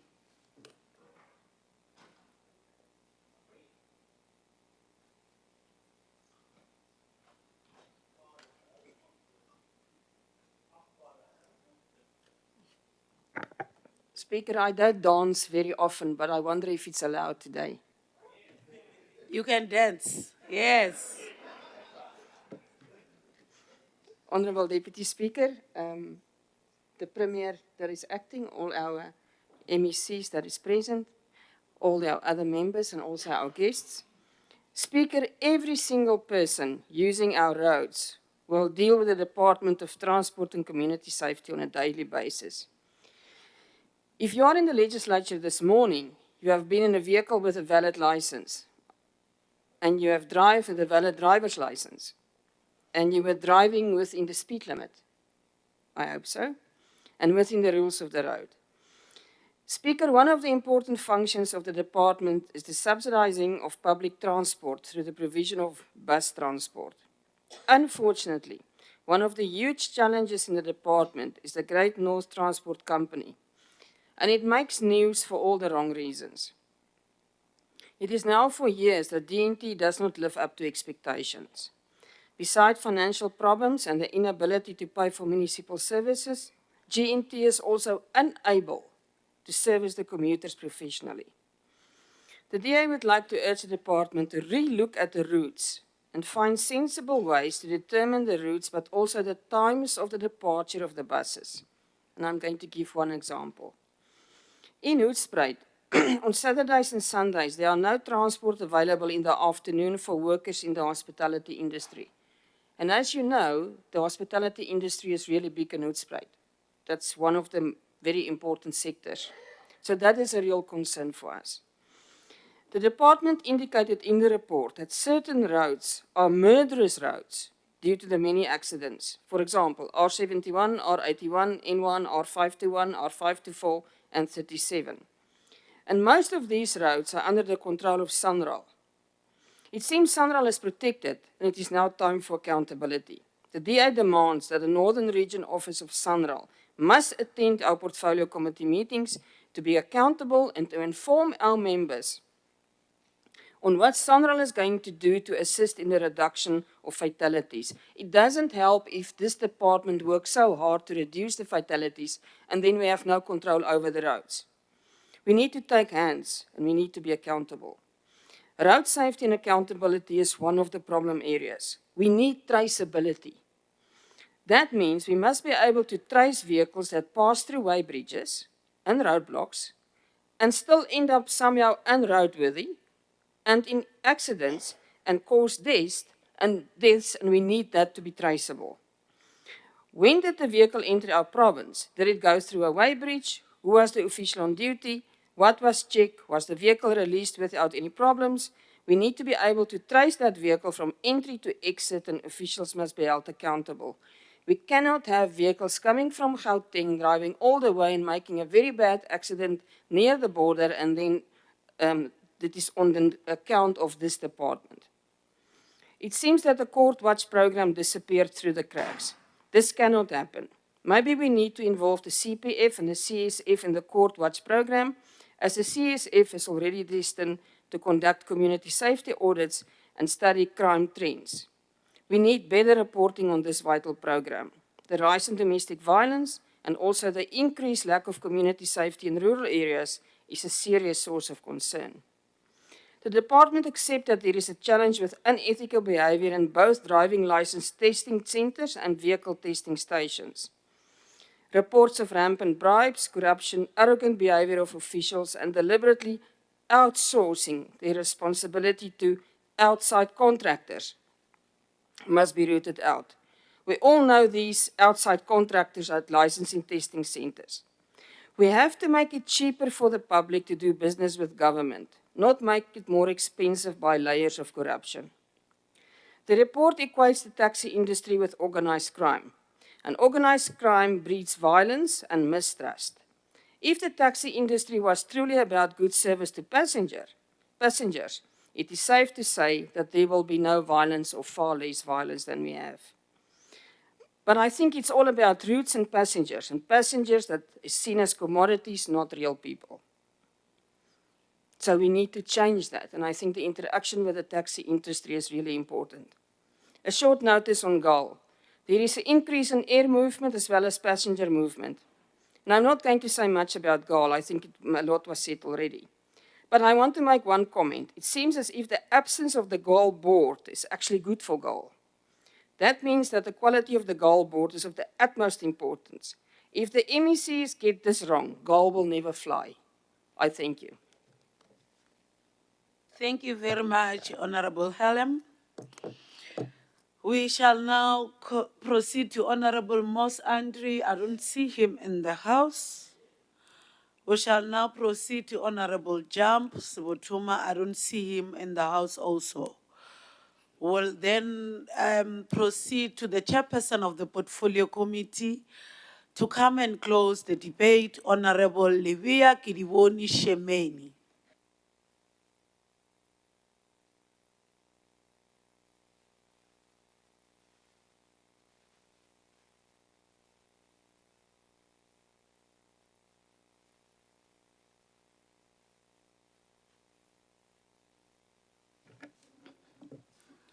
Thank you very much, the Honorable Speaker.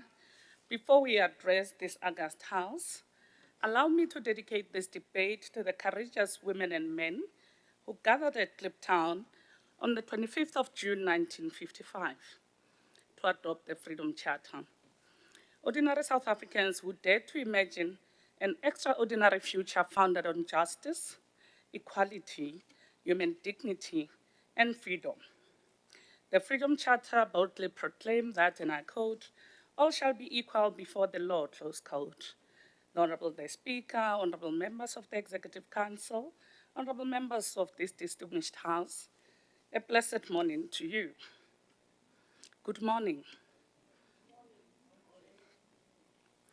Honorable the Speaker, as we embark on this debate this morning, we do this with a deep sense of honor and gratitude that we are here to witness the strides that the heroes and heroines that formed part of the great meeting of the real Congress of the People have sadly not.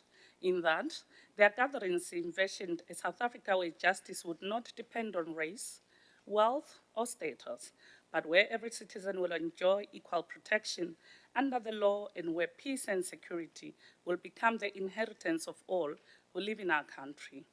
And today, the Honorable the Speaker, 71 years later, as we debate the budget vote 8 of the Department of Transport and Community Safety, we honor that vision. Every road made safer, every life protected through effective law enforcement, every commuter who travels without fear, every victim who receives justice, and every community that experiences safety bring us one step closer to fulfilling the promise of Kliptown. Honorable the Speaker, we are not merely delivering on budget allocations. We are determining the value we place on human life, the dignity of our communities, the security of our communities, and the future trajectory of mobility and economic development in Limpopo. Honorable the Speaker, the African National Congress has further committed itself to building safer communities where every South African can live, can work, and can travel without fear.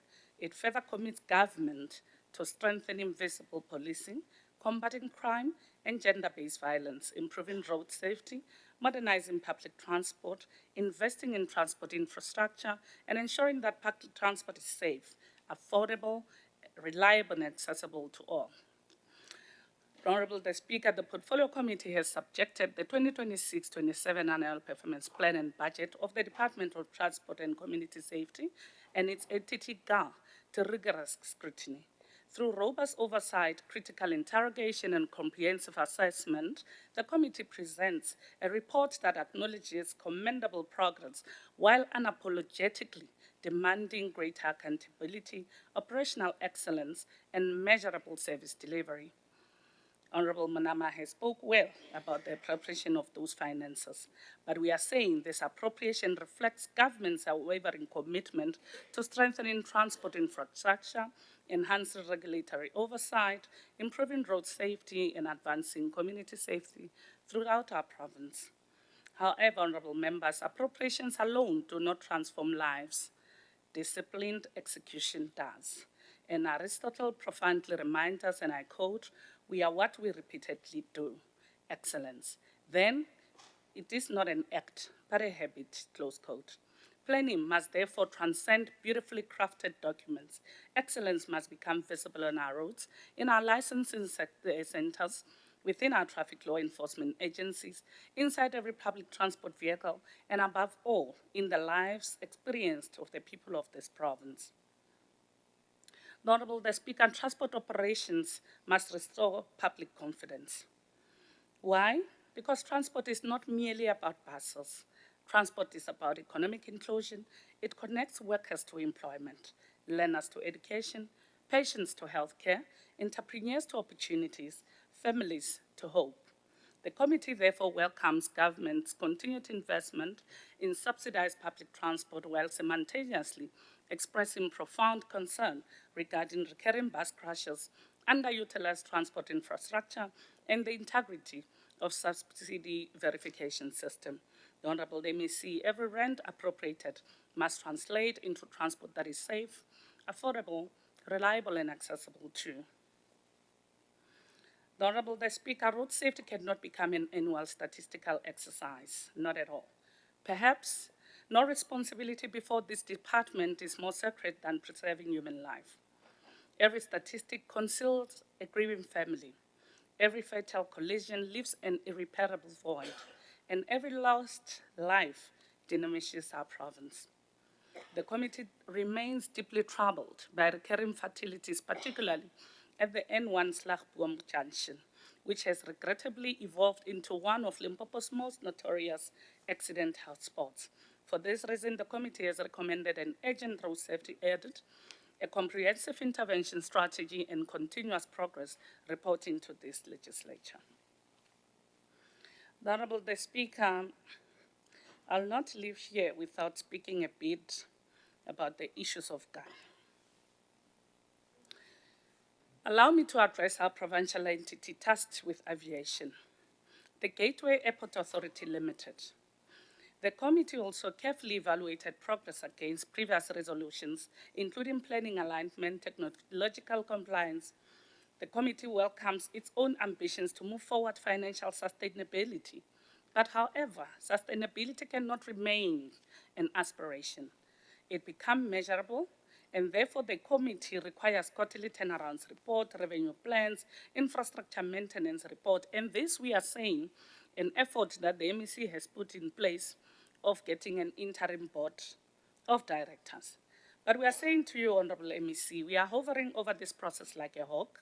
We also reiterate that the Board of GAL should be free from interference and that it shall be adequately reflective of all sectors, young people, women, and differently abled, and address the outlook of the entire province. Honorable the Speaker, allow me in these 3 last minutes that I have on the timer to bid farewell to a remarkable servant of the people of this province, the Provincial Commissioner, as she concludes a distinguished term of office on the 30th of June.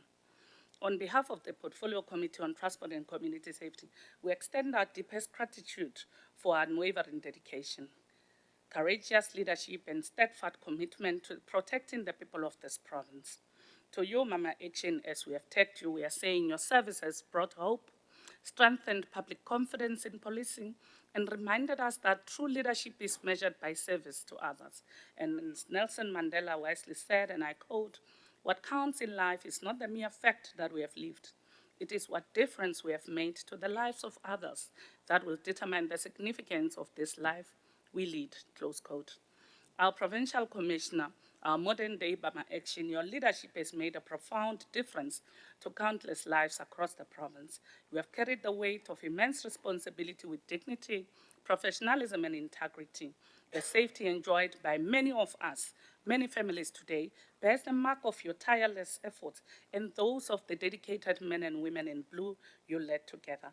And as you close this chapter, may you do this with pride, knowing that your service has left an enduring legacy of courage, honor, and selfless devotion to duty. Thank you for exceptional service to the people of Limpopo. Limpopo salutes you, and your legacy will continue to inspire those who remain committed to protecting and saving our people. We wish you good health, God's divine and enormous blessings, and every success in the journey ahead. Honorable the Speaker, when all is said and done, this budget vote is therefore more than an allocation of public funds. It is a deliberate endeavor to the continuous mission of the Freedom Charter to build a society where every person lives in dignity, moves in safety, and enjoys the equal protection of the law. The Honorable the Speaker, may this debate honor the legacy of those freedom fighters by ensuring that our decisions today translate into safer roads, stronger communities, and a more just Limpopo for all. And this budget, therefore, not only reflects all that, but it is about fulfilling the movement's promise to place the safety and dignity of our people at the center of development. Every road maintained, every traffic officer deployed, every subsidized bus monitored, every police oversight intervention undertaken, and every transport infrastructure project completed brings us closer to the ANC's vision of a capable developmental state that creates a safer communities and expands economic opportunities.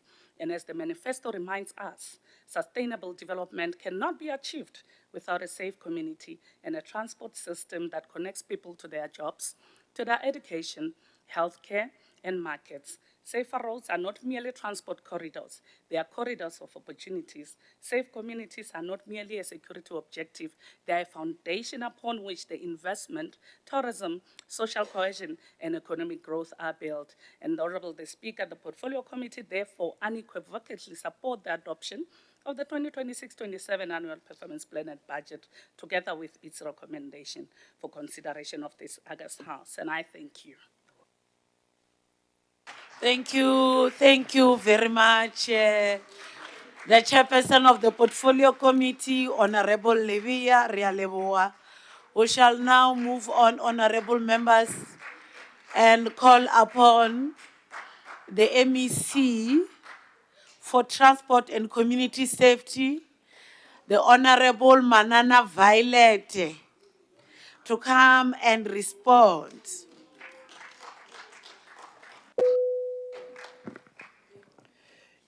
Manana Speaker, ni pfumelele ni yima ehenhla ka ntila lowu swivulavulo leswi nga rhanga swi nga famba ehenhla ka wona. Ni pfumelele ni ku xeweta ni ku avuxeni na ku xeweta yindlu hinkwayo. Honorable Deputy Speaker, let me start by appreciating all the inputs made by all the honorable members of the Portfolio Committee on Transport and Community Safety, led by Honorable Libya. I will start by Honorable, my brother Ganyani, who spoke the English, I'm sure it's English 100, yes, or 500. But all in all, he was saying, all in all, he was affirming that through their robust oversight for both GAL and my department is moving towards the right direction. And thanks for that robust oversight, honorable members. And that was also supported by both Honorable Helm and the chairperson of the Portfolio Committee. So for Honorable Helm, you made mention of GNT. I think myself and Honorable Batibe were on top of that. All the places that are running short of transport will be catered for in a very short space of time. So thank you so much for also allowing me to be saying this in front of the House, to say, on the issue of arrogant officials, we have started to deal with that attitude by making sure that each and every official that comes to work must always wear his name tag, so that it must not be all the officials. It must be official so and so. He's doing 1, 2, 3, 4 while on the road doing what he was supposed to do. So I think starting from there, we'll be dealing with this wrong or bad attitude.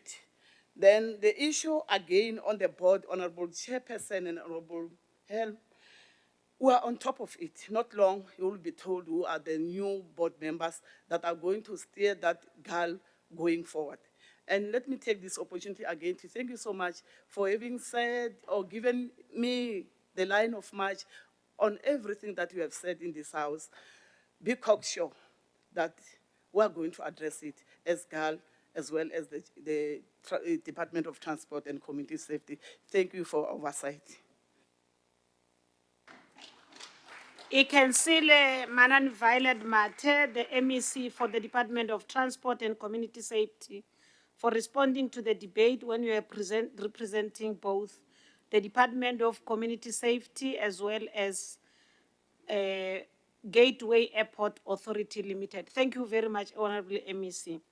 We shall now proceed to the next item in the order paper, 7.1.4, consideration and adoption of the following report of the Portfolio Committee of Economic Development, Environment and Tourism, Committee Chair, Mme Ana Mapula Mukaba.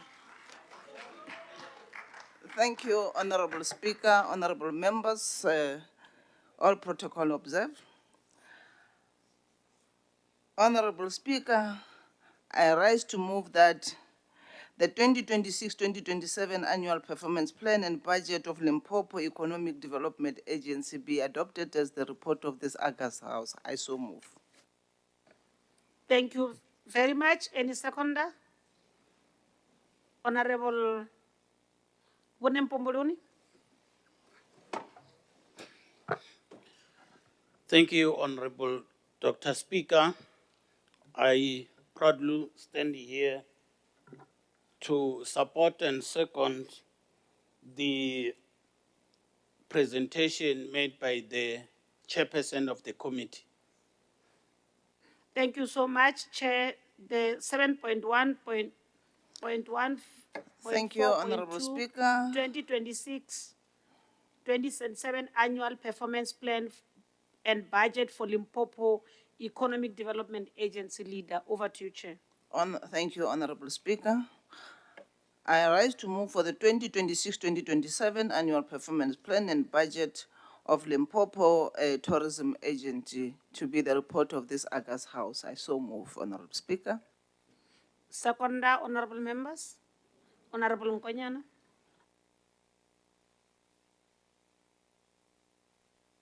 Thanks very much, Honorable Speaker.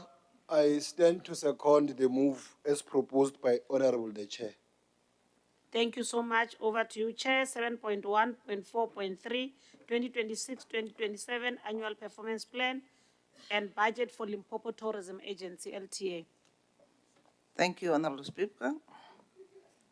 Once more, I rise to move for the 2026-2027 annual performance plan and budget of Limpopo Gambling Board to be the report of this August House. I so move.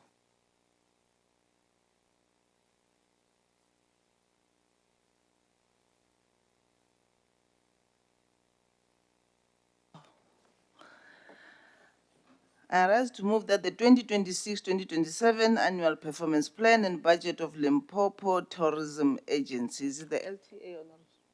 Yeah. Okay. To be the report of this August House, I so move, Honorable Speaker. Thank you very much, Honorable Chair. Any seconder? Honorable Matou. Ngiyalwa mchebija mshumo. Ngilizoba zuyapilo mamgaba kuyazi support kamgazo ngiyalwa. Lizohazo umlobedu. Realebo Chairperson, over to you. No, 7.1.4.4. 2026-2027 Annual Performance Plan and Budget for Limpopo Gambling Board. Over to you, Chair. Thank you, Honorable Speaker. I rise to move for the 2026-2027 annual performance plan and budget of Limpopo Gambling Board to be the report of this August House. I so move. Thank you so much, Honorable Chair. Any seconder? Honorable, yeah. Memo Hlope, my friend.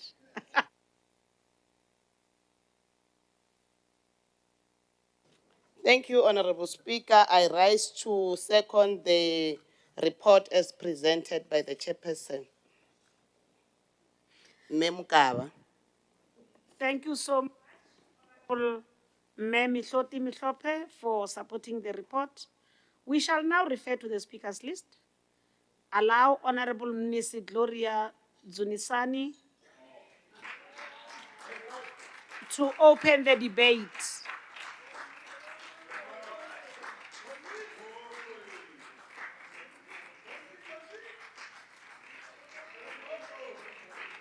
Honorable Mnisi, you have got 10 minutes for the debate. Your 10 minutes starts now.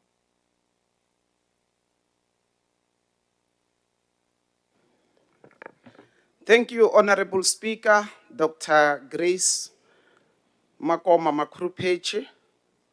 Allow me to stand on the protocol established since morning. And I want to join those who congratulated Bafana for this morning's achievement. And as doing that, I believe that the following quote is relevant for this achievement. Open quote, Vasebenzile abafana.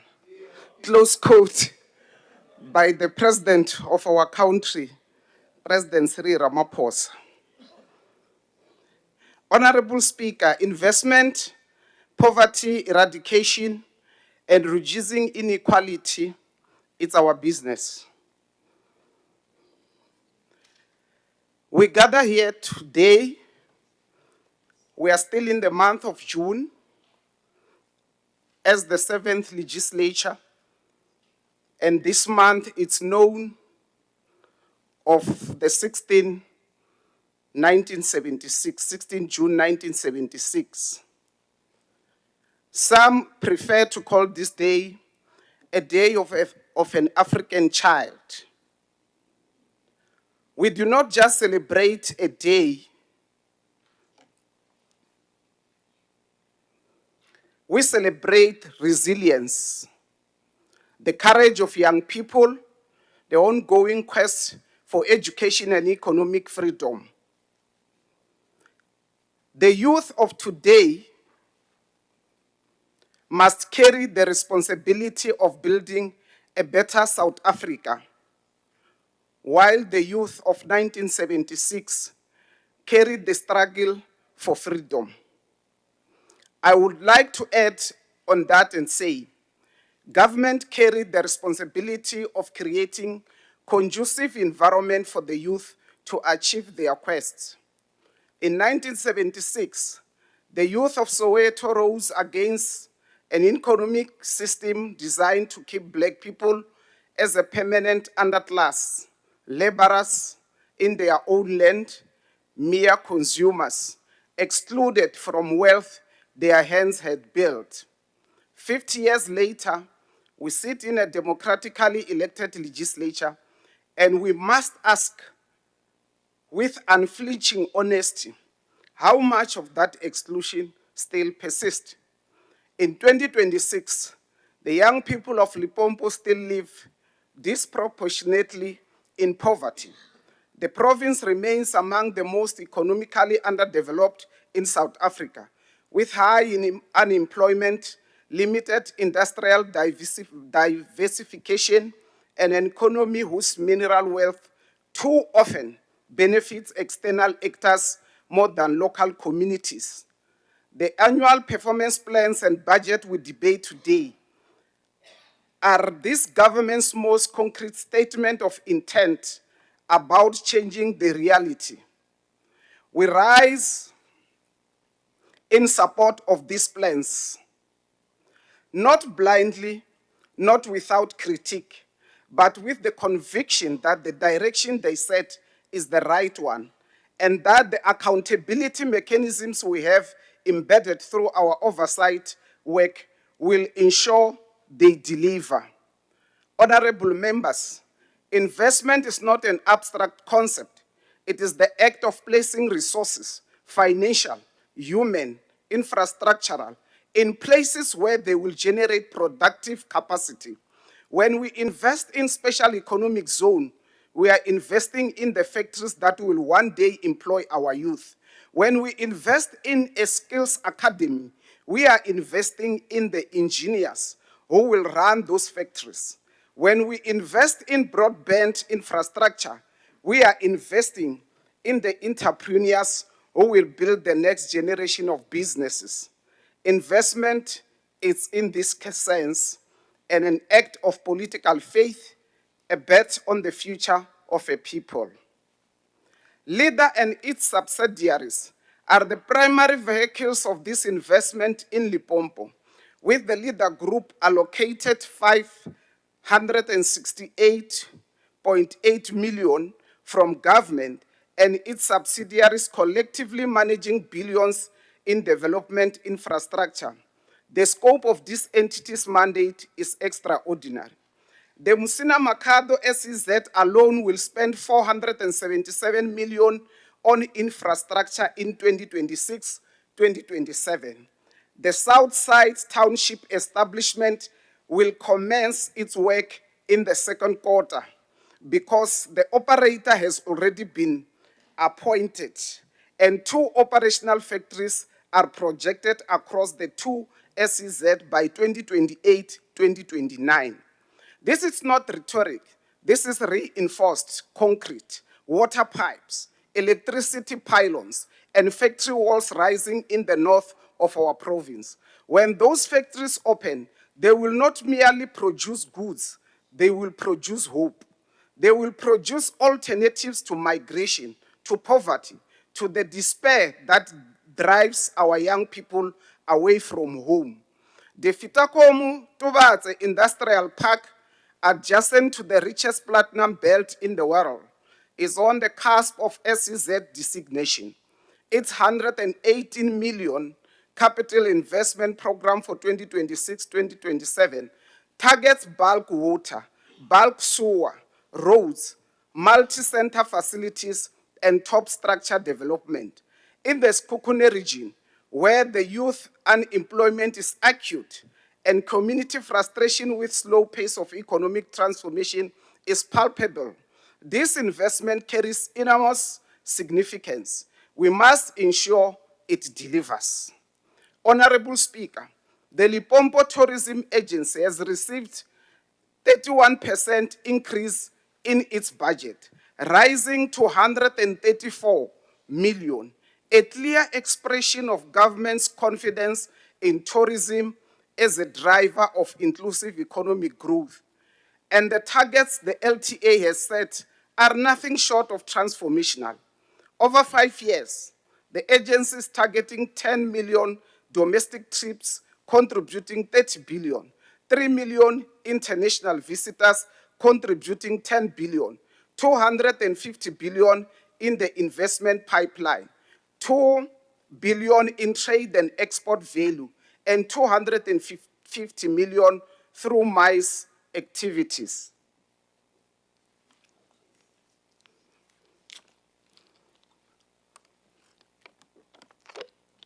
Starting from the base of 418 international arrivals and 5 billion in foreign direct spend, reaching 3 million visitors and 10 billion will require exceptional execution. The LTA knows this. It's revised destination marketing strategy. Its new destination investment and trade promotion program allocated 35.2 million for 2026-2027. A 112% increase from the previous year.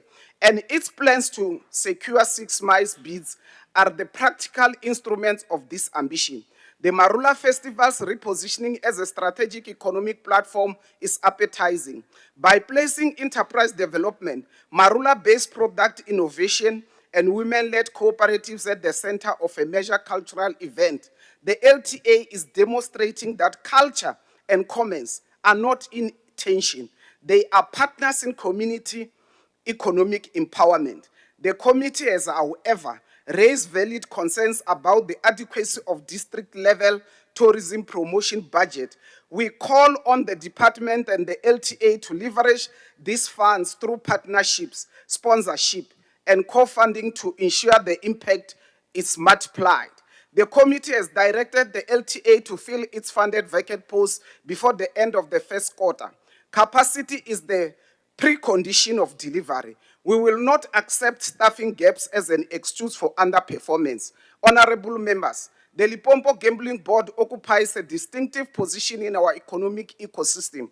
It is simultaneously a revenue generator, targeting 348 million in own tax revenue for the provincial fiscus in 2026-2027, and a protector of community well-being. The committee commends the entity for this dual mandate and for the revenue it contributes to funding the very services that our people depend on. But the committee has also been clear. The gambling industry must transform. Black economic empowerment cannot be confined to supply chain procurement targets, while established casino operators remain largely untransformed in their ownership and management structures. Again, the threat of illegal online gambling operating across provincial boundaries and resisting provincial regulatory authority requires national regulatory response. Honorable Speaker, as I conclude, because of the time, to govern is to choose. This budget and performance plans represent choices about where we invest, whom we prioritize, what kind of economy we are building. The ANC's choices are clear. We invest in the special economic zones because we believe Limpopo must industrialize. We invest in tourism because we believe our natural heritage must benefit our communities. We invest in skills because we believe our people are a greatest asset. We insist on transformation because we believe that freedom without economic justice is unfinished. The young people of Limpopo, who marched in spirit alongside the class of 1976 on June 16, deserve more than commemoration. They deserve a province whose economy works for them. The plans before us today are imperfect, but genuinely an effort to deliver exactly that. Thank you, Nakensa. Ndoribuwa. Ikensashnene Manimnisi, thank you so much. We now proceed to the next speaker, Honorable Moana Kotatso. She's not here. Is there anyone taking the debate?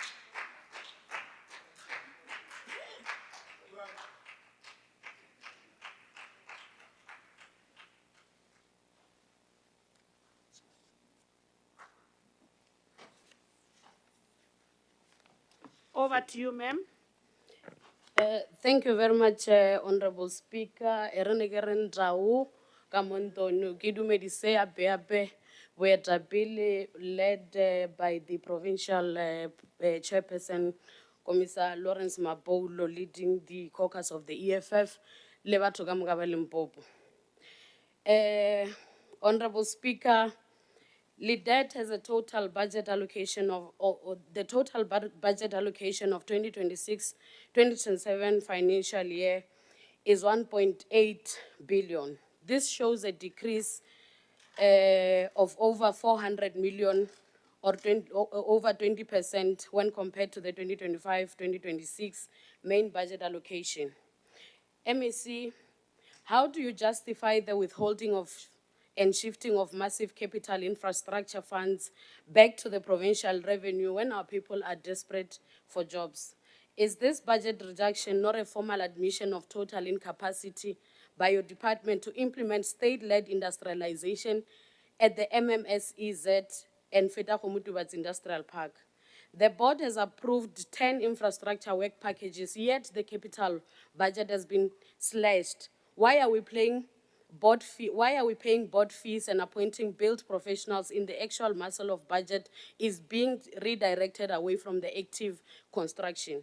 By cutting the Limpopo Economic Development Agency allocation nearly in half, from 1.1 billion to over 500 million, are you effectively crippling our state entities to pave way for private capitalist interests to monopolize the local economy? What is the exact quantified impact of this massive funding cut on the capitalization, training, and financial backing of local SMMEs and informal traders who rely entirely on LEADER? Why is the department hiding behind standard neoliberal talking points like global economic constraints and national fiscal discipline while Limpopo faces catastrophic levels of youth unemployment?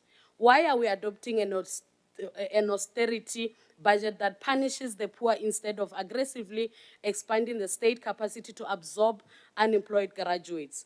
You explicitly stated that LIDET is shifting from policy speaking to measurable accountability. How do you measure accountability to an unemployed mother in Sikukune or Vembe when you are presenting a budget that shrinks of above over 20%? Will these severe budget cuts compromise LIDET's ability to monitor, inspect, and heavily penalize big mining houses that are currently destroying our environment and failing to develop local communities? With recent climate events and severe flooding affecting local businesses, how will a downscaled environmental budget ensure strict regulatory compliance and ecological safety? What specific portion of this diminished budget is allocated to protecting hospitality workers from exploitation, enforcing minimum wages laws, aggressively transforming ownership within tourism sectors? We equally implore upon the department to prioritize the tracking and follow-up of the previously generated and raised investment pledges for the sake of progress into the future. Investment pledges cannot be a formality and gathering of the elite. They must translate into tangible and real investments which will change the lives of our people. Honorable Speaker, it is disturbing that this department continues to encourage liquor businesses near schools, which contributes to social ills such as alcohol and drug abuse by teenagers. The EFF condemns in the strongest terms the government, which is hell-bent on creating a nation of drunkards with no future, but equally the disruption of schooling in our communities through loud music and noise coming from the shebis is unacceptable. The department should also provide progress report on commercialization and refurbishment of state-owned nature reserve infrastructure, especially those that were planned for the financial year of 2025 and 2026.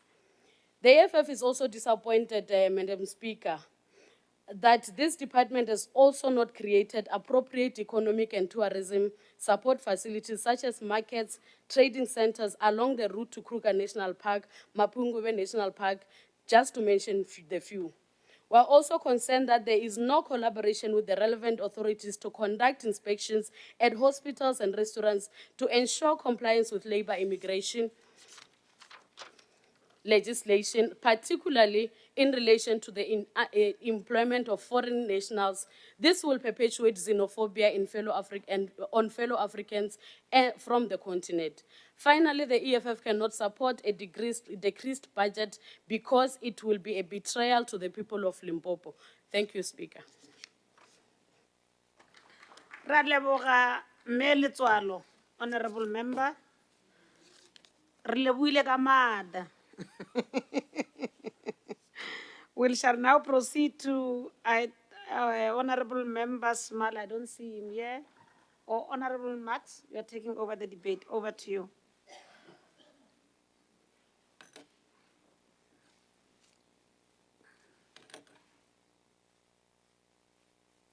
Your 5 minutes starts now. Thank you, Honourable Speaker. Honourable Smaller asked me to just read his debate. Speaker, in closing his budget speech, MEC Matibe stated that the leader continues to build an economy that is inclusive, resilient, competitive, anchored in sound governance, and driven by the aspirations of our people. That is the right ambition. But the question before this House is whether the budget and the ANC-led government of Limpopo actually delivers on that ambition, because the lived reality in Limpopo is very different from the language of the speech. Speaker, an inclusive economy cannot exist while 47% of people, on the expanded definition of unemployment, remain excluded from work, opportunity, and income. An inclusive economy does not exist when the same cadres and politically connected persons are enriched time and again in the name of BBBE. While ordinary entrepreneurs, young people, rural communities, and emerging businesses remain locked out of real opportunity. Speaker, Limpopo cannot call 0.9% growth a success when its own target is 2.2%. When Limpopo needs sustained growth closer to 4 and 5% to make a meaningful dent in our unemployment crisis, and when sub-Saharan Africa is growing at a far stronger rate than Limpopo. Speaker, a resilient and competitive economy cannot be built on failing municipalities, unreliable water supply, collapsing roads, weak electricity infrastructure, rampant crime and corruption, project delays, and infrastructure bottlenecks. These are not minor inconveniences. They are direct barriers to growth. They raise the cost of doing business, weaken investor confidence, prevent expansion, and leave communities and businesses to absorb the consequences of poor governance. Limpopo does not lack potential. We have mineral wealth, agricultural land, tourism assets, conservation areas, border corridors, young people, entrepreneurs, and communities ready to work. But potential alone does not create prosperity. Potential is only realized when government creates the conditions to unlock it. The issue is that the ANC-led provincial government, and Ledet in particular, has failed to convert that potential into jobs and broad-based prosperity. Prosperity requires a foundation of competent, clean, and corruption-free governance. Limpopo cannot budget its way out of economic stagnation. It must better govern its way out. Our concerns about the Messina Mercado SEZ are well known. We remain unconvinced that an industrial base in the ecologically and culturally rich, environmental sensitive Vembe region is the most sustainable development option. There are too many unresolved questions. On the other hand, we welcome the announcement of the formal designation of the Fetokgomo Tubatse SEZ. It is well positioned within the mineral-rich bushveld complex between two existing smelters, but its success will be dependent on clean and accountable implementation. Since the MEC pronouncements during his budget speech on GNT has been placed on administration, confirming the DA's concerns regarding its failed bailout and turnout strategy. The MEP spoke highly of Ledet's governance of environmental matters. Yet he failed to mention how environmental regulation has been weakened and subverted in relation to MMSEZ. He also failed to address his department's abject failure to curb illegal mining, be it sand, coal, gold, or chrome. Today, illegal mining has morphed into organization and violent crime that places farming and rural communities at risk. The people of Limpopo deserve a response and action. MEC Matibe spoke of the strategic importance of our biodiversity and conservation heritage, but he failed to adequately address the collapse, neglect of our provincial nature reserves, their failing fencing and the danger it poses as we try to combat foot and mouth disease and the poaching risk, let alone why buffalo have been introduced in the Nelsville Reserve, threatening its status as an important birding site. Speaker, we agree with the MEC when we acknowledge that tourism is one of the Limpopo's strongest labor-absorbing opportunities, but he failed to deal with the barriers to realize its full potential, including rampant crime and safety issue. Speaker, Limpopo does not lack economic potential. It lacks conversion, and at the root of this lack of conversion lies decades of poor governance under the ANC. Thank you so much, Honorable Mats. I don't see Honorable Jack Vedile here. He has apologized. We shall now proceed to allow Honorable Anna Mapulam Kabat as the chair of the committee to close the debate. Honorable Chairperson.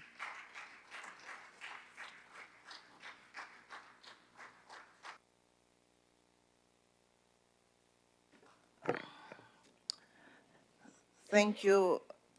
Thank you, Honorable Speaker, Deputy Speaker, honorable members, and all protocol observed. We stand in this chamber just days after June 16 Youth, a date seared into a consciousness of our nation by the blood and fire of Soweto 1976. 50 years ago, the youth of South Africa marches against the barrel of apartheid's guns, not merely to protest a language of instruction, but to reclaim their future, their dignity, and their right to belong fully to the economic life of their country. In 2026, we owe them an honest reckoning. Have we fulfilled that promise? There's a question. In Limpopo today, youth unemployment does not announce itself with a bullet. It announces itself with silence. The silence of a matriculant who has nowhere to go. The silence of a young woman in Sukukune who built a cooperative with her own hands and cannot find a single buyer for her goods. The silence of a young man in Vembe who bought a bus, if it arrives, to an interview for a job that may never materialize. That silence is the sound of structural inequality continuing its work long after the uniform of apartheid were packed away. It is against this backdrop, this moral and political obligation that we raise today to debate the 2026-2027 annual performance plan and budget of the Department of Economic Development, Environment and Tourism and its entities. We do not approach this document as dry fiscal instrument. We approach them as answers, partial, imperfect, but deliberate, to question that June 16 posed to every subsequent generation of democratic leadership.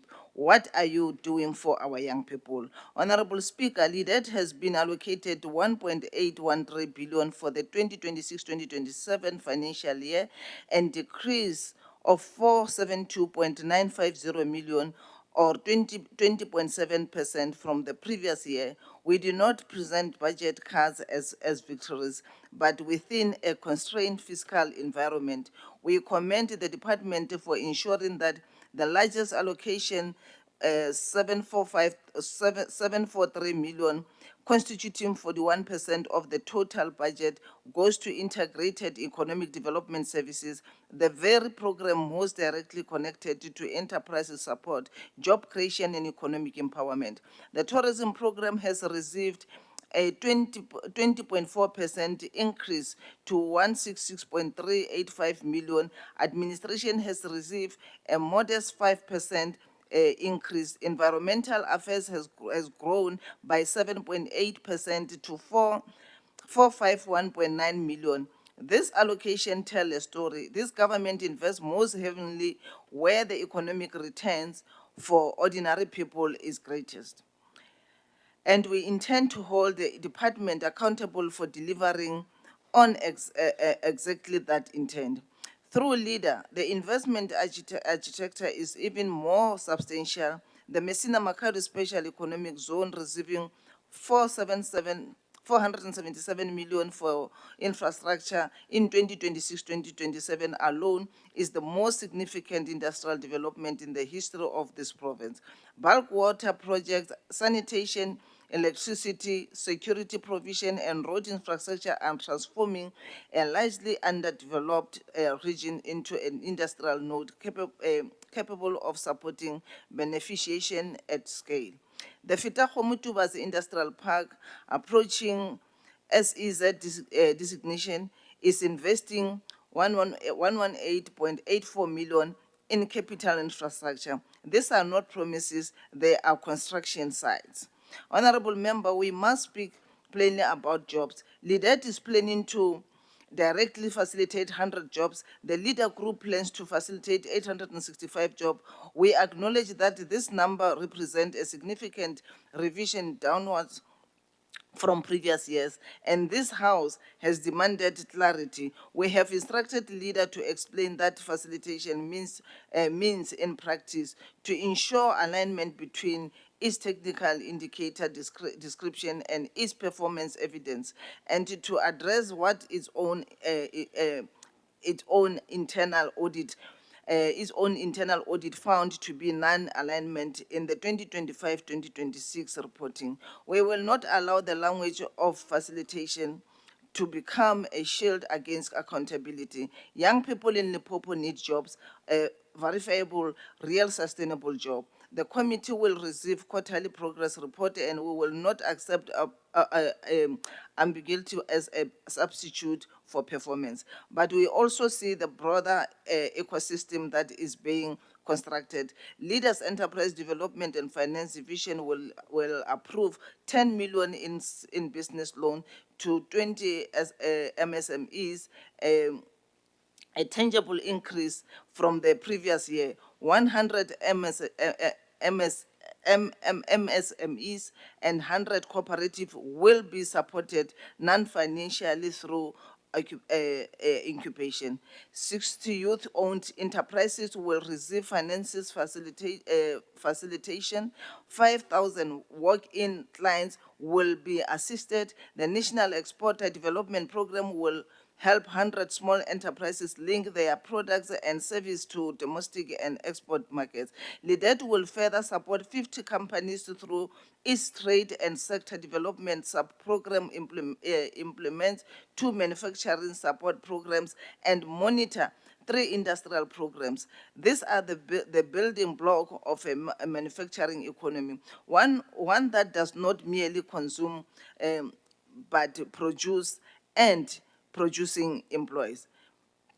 Honorable Speaker, an economy grows only as fast as the people powering it. LEADER has planned to train 5,550 beneficiaries in business skills and 1,800 in technical skills during 2026-2027. 4 digital skill programs will be delivered. The Mining and Mineral Skill Academy, anchored in partnership with the University of Johannesburg, TVET College Services, CETA, and the Mining Qualification Authority, will begin placing students from the 2027 academic year. The Sishiru Digital Hub, with its AI Center being developed in partnership with the Department of Science and Innovation and Communication communication and digital technologies is a declaration that Limpopo's young people will participate in the fourth industrial revolution, not as spectators, but as practitioners. 200 households will be connected to Limpopo connection broadband infrastructure as the province begins, however modestly, to close the digital divide. The Limpopo Tourism Agency has committed to implement 5 skills development programs and supporting 100 tourism SMMEs through market access. These are not grand gesture, they are they are the quiet, patient work of building human capital that will outlast any single budget cycle. Honorable members, our state-owned nature reserve are not conservation luxuries. They are economic assets that belongs to all the people of Limpopo. The refurbishment of Nwanedi, Nels Flay, Masebe, and Mpepu Resort, the installation of electrified game fencing and Letaba Range and Makuya Nature Reserve, and the commitment to bringing these facilities to acceptable grading standard will unlock their potential to attract both local and internal tourism. The Environmental Affairs Program is creating 160 EPWP work opportunities through environmental public employment programs. 5,000 additional hectares will be placed under conservation. One biodiversity economy initiative will be implemented. The department will finalize 100% of EAI applications, issues 100% of atmospheric emission license, and conduct 300 compliance inspections. We call on the department, as the committee has directed, to prioritize the development and proper implementation of core management agreements with communities surrounding state-owned nature reserve. Our people must not merely watch the wildlife economy, they must own it, manage it, and benefit from it. Honorable Speaker, economic growth without transformation is not development, it is the production of apartheid, inequality under democratic management. The ANC will not accept that outcome. LIDED, LEADER, and Limpopo Tourism Agency and Limpopo Gambling Board have all embedded specific procurement targets for previously disadvantaged group, 40% for women-owned enterprises, 30% for youth-owned enterprises, 7% for persons with disability, and 65% for Black-owned enterprises. The LTA has increased its procurement allocation for military veterans from 1% to 5%, and we applaud this. Every entity under this vote must demonstrate the transformation. The transformation is not a the transformation is not a checkbox, but a practice, not an inspiration, but a delivery. The committee has raised persistent concern about illegal and foreign-owned businesses operating outside the law, outside the tax system, and outside the reach of labor regulations that distort competition and deprive our communities of economic opportunity. LIDED plans to register 300 businesses, inspect 9,000 liquor outlets, conduct 400 Consumer Protection Act inspection, and process 100% of liquor applications within stipulated time frame. We support the department's intention to explore legal routes to regulate ownership, and we will monitor progress closely. In conclusion, Honorable Speaker, the young people of Limpopo ask only what the class of 1976 asked: a fair chance, a chance to build, to own, to compete, to succeed on the basis of talent and an effort rather than the accident of birth. This budget and performance plan are this government's this budget, our performance plans, are this government's answer to that ask. They are imperfect, we say so openly, but they are directional, they are deliberate, and they are driven by an unshakable commitment to a Limpopo where every young person has a future worth fighting for. Honorable Speaker, the Portfolio Committee, having considered this and supported the annual performance plan and budget for vote 6, I move that the budget be adopted. I thank you. Thank you so much, Chairperson. I understand we should have given you more time. You are debating more entities. We shall now take this opportunity to allow the MEC for Economic Development and Tourism, Honorable Baldwin Chitere, Honorable Dr. Baldwin Chitereke Mative. I've not been wanting to say the doctor because he owes us a celebration. That is on a lighter note. Over to you, Honorable Dr. Mative. Thank you very much. Greetings to you, Dr. Makurupecha. Greetings to the Deputy Speaker, the Leader of Government Business, all MECs, members of the Legislature. We welcome the inputs that we received from the Portfolio Committee members led by the Chairperson, Honorable Mapula Mukava, Prudence Ndamase. We welcome them.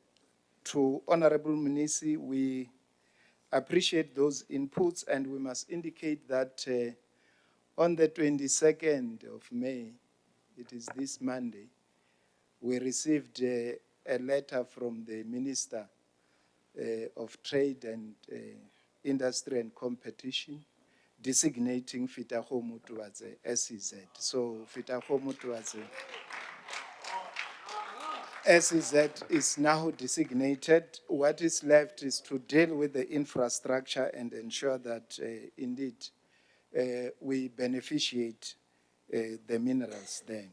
We also welcome your inputs on LTA, on destination marketing, as well as LGB, on the issues of illegal online gambling. We must work together with the legislature that we put together regulations or legislation that assist us to deal with that. We also welcome your inputs on the issues of the SEZs, those two SEZs, to all the honorable members that have put, because I see the timelines is moving very quick, to Honorable Smale, because he's not here, you must indicate to him that Musina Makado SEZ is going to be implemented, whether those NGOs are opposing or not opposing, because we must implement it in order to industrialize that area and give opportunities for our young people. We must balance between the environment as well as economic opportunities for the young people to get jobs. We welcome all the inputs, including the inputs of the chairperson, and we want to say we are going to implement as recommended by the Portfolio Committee. Thank you very much.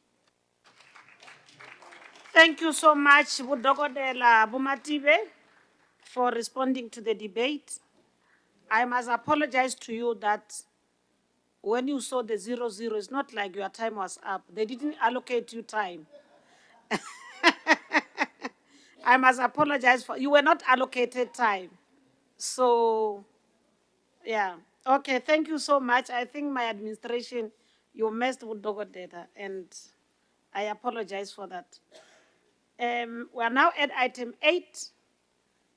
Honorable Ngobeni Hassani to come and give us the announcements.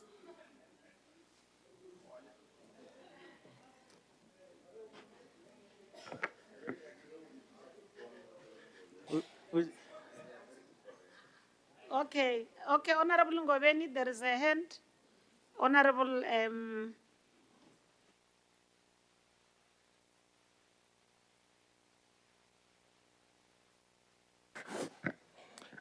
Thank you, Honorable Speaker. I don't want to delay those who are in a hurry. I just wanted to check because the Honorable MEC came here and I thought that is a statement of arrogance to say whether NGOs or any other party is opposed to certain developments in Musina, which those issues are related to legislation. It might be as per environmental issues and related.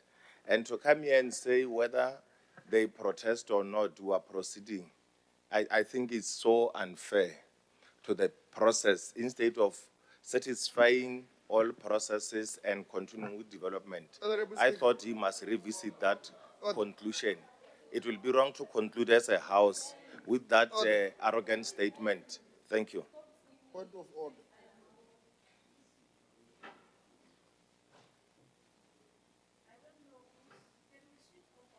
All of us. Yeah. Honorable Lebogo is out of order. The matter is raising is a matter of debate that falls within the portfolio committee. Can we allow that? That is out of order, and allow Honorable Ngobeni to proceed. Honorable Ngobeni. Malajo Fiti. Thank you very much, Honorable Speaker Dr. Makoma Makurupeja, the Deputy Speaker of the Legislature, Honorable Teo Mamurawela, the Leader of Government Business, esteemed members of the Executive Council, the Chair, the Chief Whip of the Majority Party, the Deputy Chief Whip, the Whipari, honorable members and guests in the gallery. Indeed, the victory of Bafana in the world stage is also our victory here at home. In Chivenda, they say Gundolash, our victory, Gundolash. Thank you very much. I rise to make the following announcements that when we conclude the sitting today, we'll again reconvene on Tuesday, the 30th of June, 2026, here at Legislative Legislative Chamber, specifically to deal with the second reading debate and then adopt the Limpopo Appropriation Bill 2026. To that, members of the Rules Committee are invited to the Rules Committee meeting that is scheduled for tomorrow, Friday, the 26th of June, 2026. It will be conducted virtual on Microsoft Teams at 9 o'clock in the morning. Lastly, that guests, honorable members, are invited for lunch at committee boardroom. Thank you very much, Honorable Speaker. Thank you so much, Honorable Ngobeni. Indeed, the sitting of the 30th was supposed to do the third reading. We're appealing to the Chief Whip to coordinate with the other parties to ensure that we are able to reach a quorum on that date so that we don't find ourselves in difficulties. And I'm already saying to the EFF, please don't have another program because I've warned my friend, Honorable Mulapu, to say if he doesn't pass the budget, what happens on the 15th, I don't know. So thank you so much. That is on a lighter note. Thank you so much. Honorable members, we are now at item 9. This sitting stands adjourned until Tuesday, 30th, 2026 in this Legislative Chamber. The House is adjourned. Thank you.